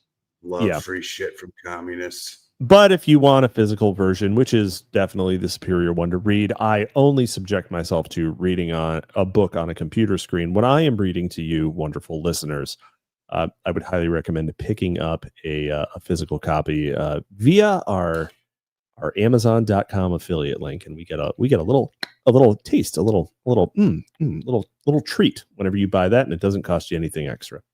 So, with that, Sandbatch, do you have anything for the nice people before we let them go on this wonderful Monday evening? I keep pushing myself back. I keep pushing myself back and back and back and back. But I'll have something for y'all very soon. But in the meantime, y'all should go. Yeah, when's your book coming out? You know, as soon as I can make the Kabbalistic maths of design work. But anyway, the only thing I really have to show is y'all should go over to Farthest Heaven, which is my favorite. It's like I've just adopted them as my show charity of the year, and and it's not for no reason either. They're book publisher. They're saving literature. Look up Farthest Heaven and buy their new book, Office Parks, a collection of poetry by Noam Hessler. Yeah, it's got some great cover illustrations and some great works of poetry on the inside.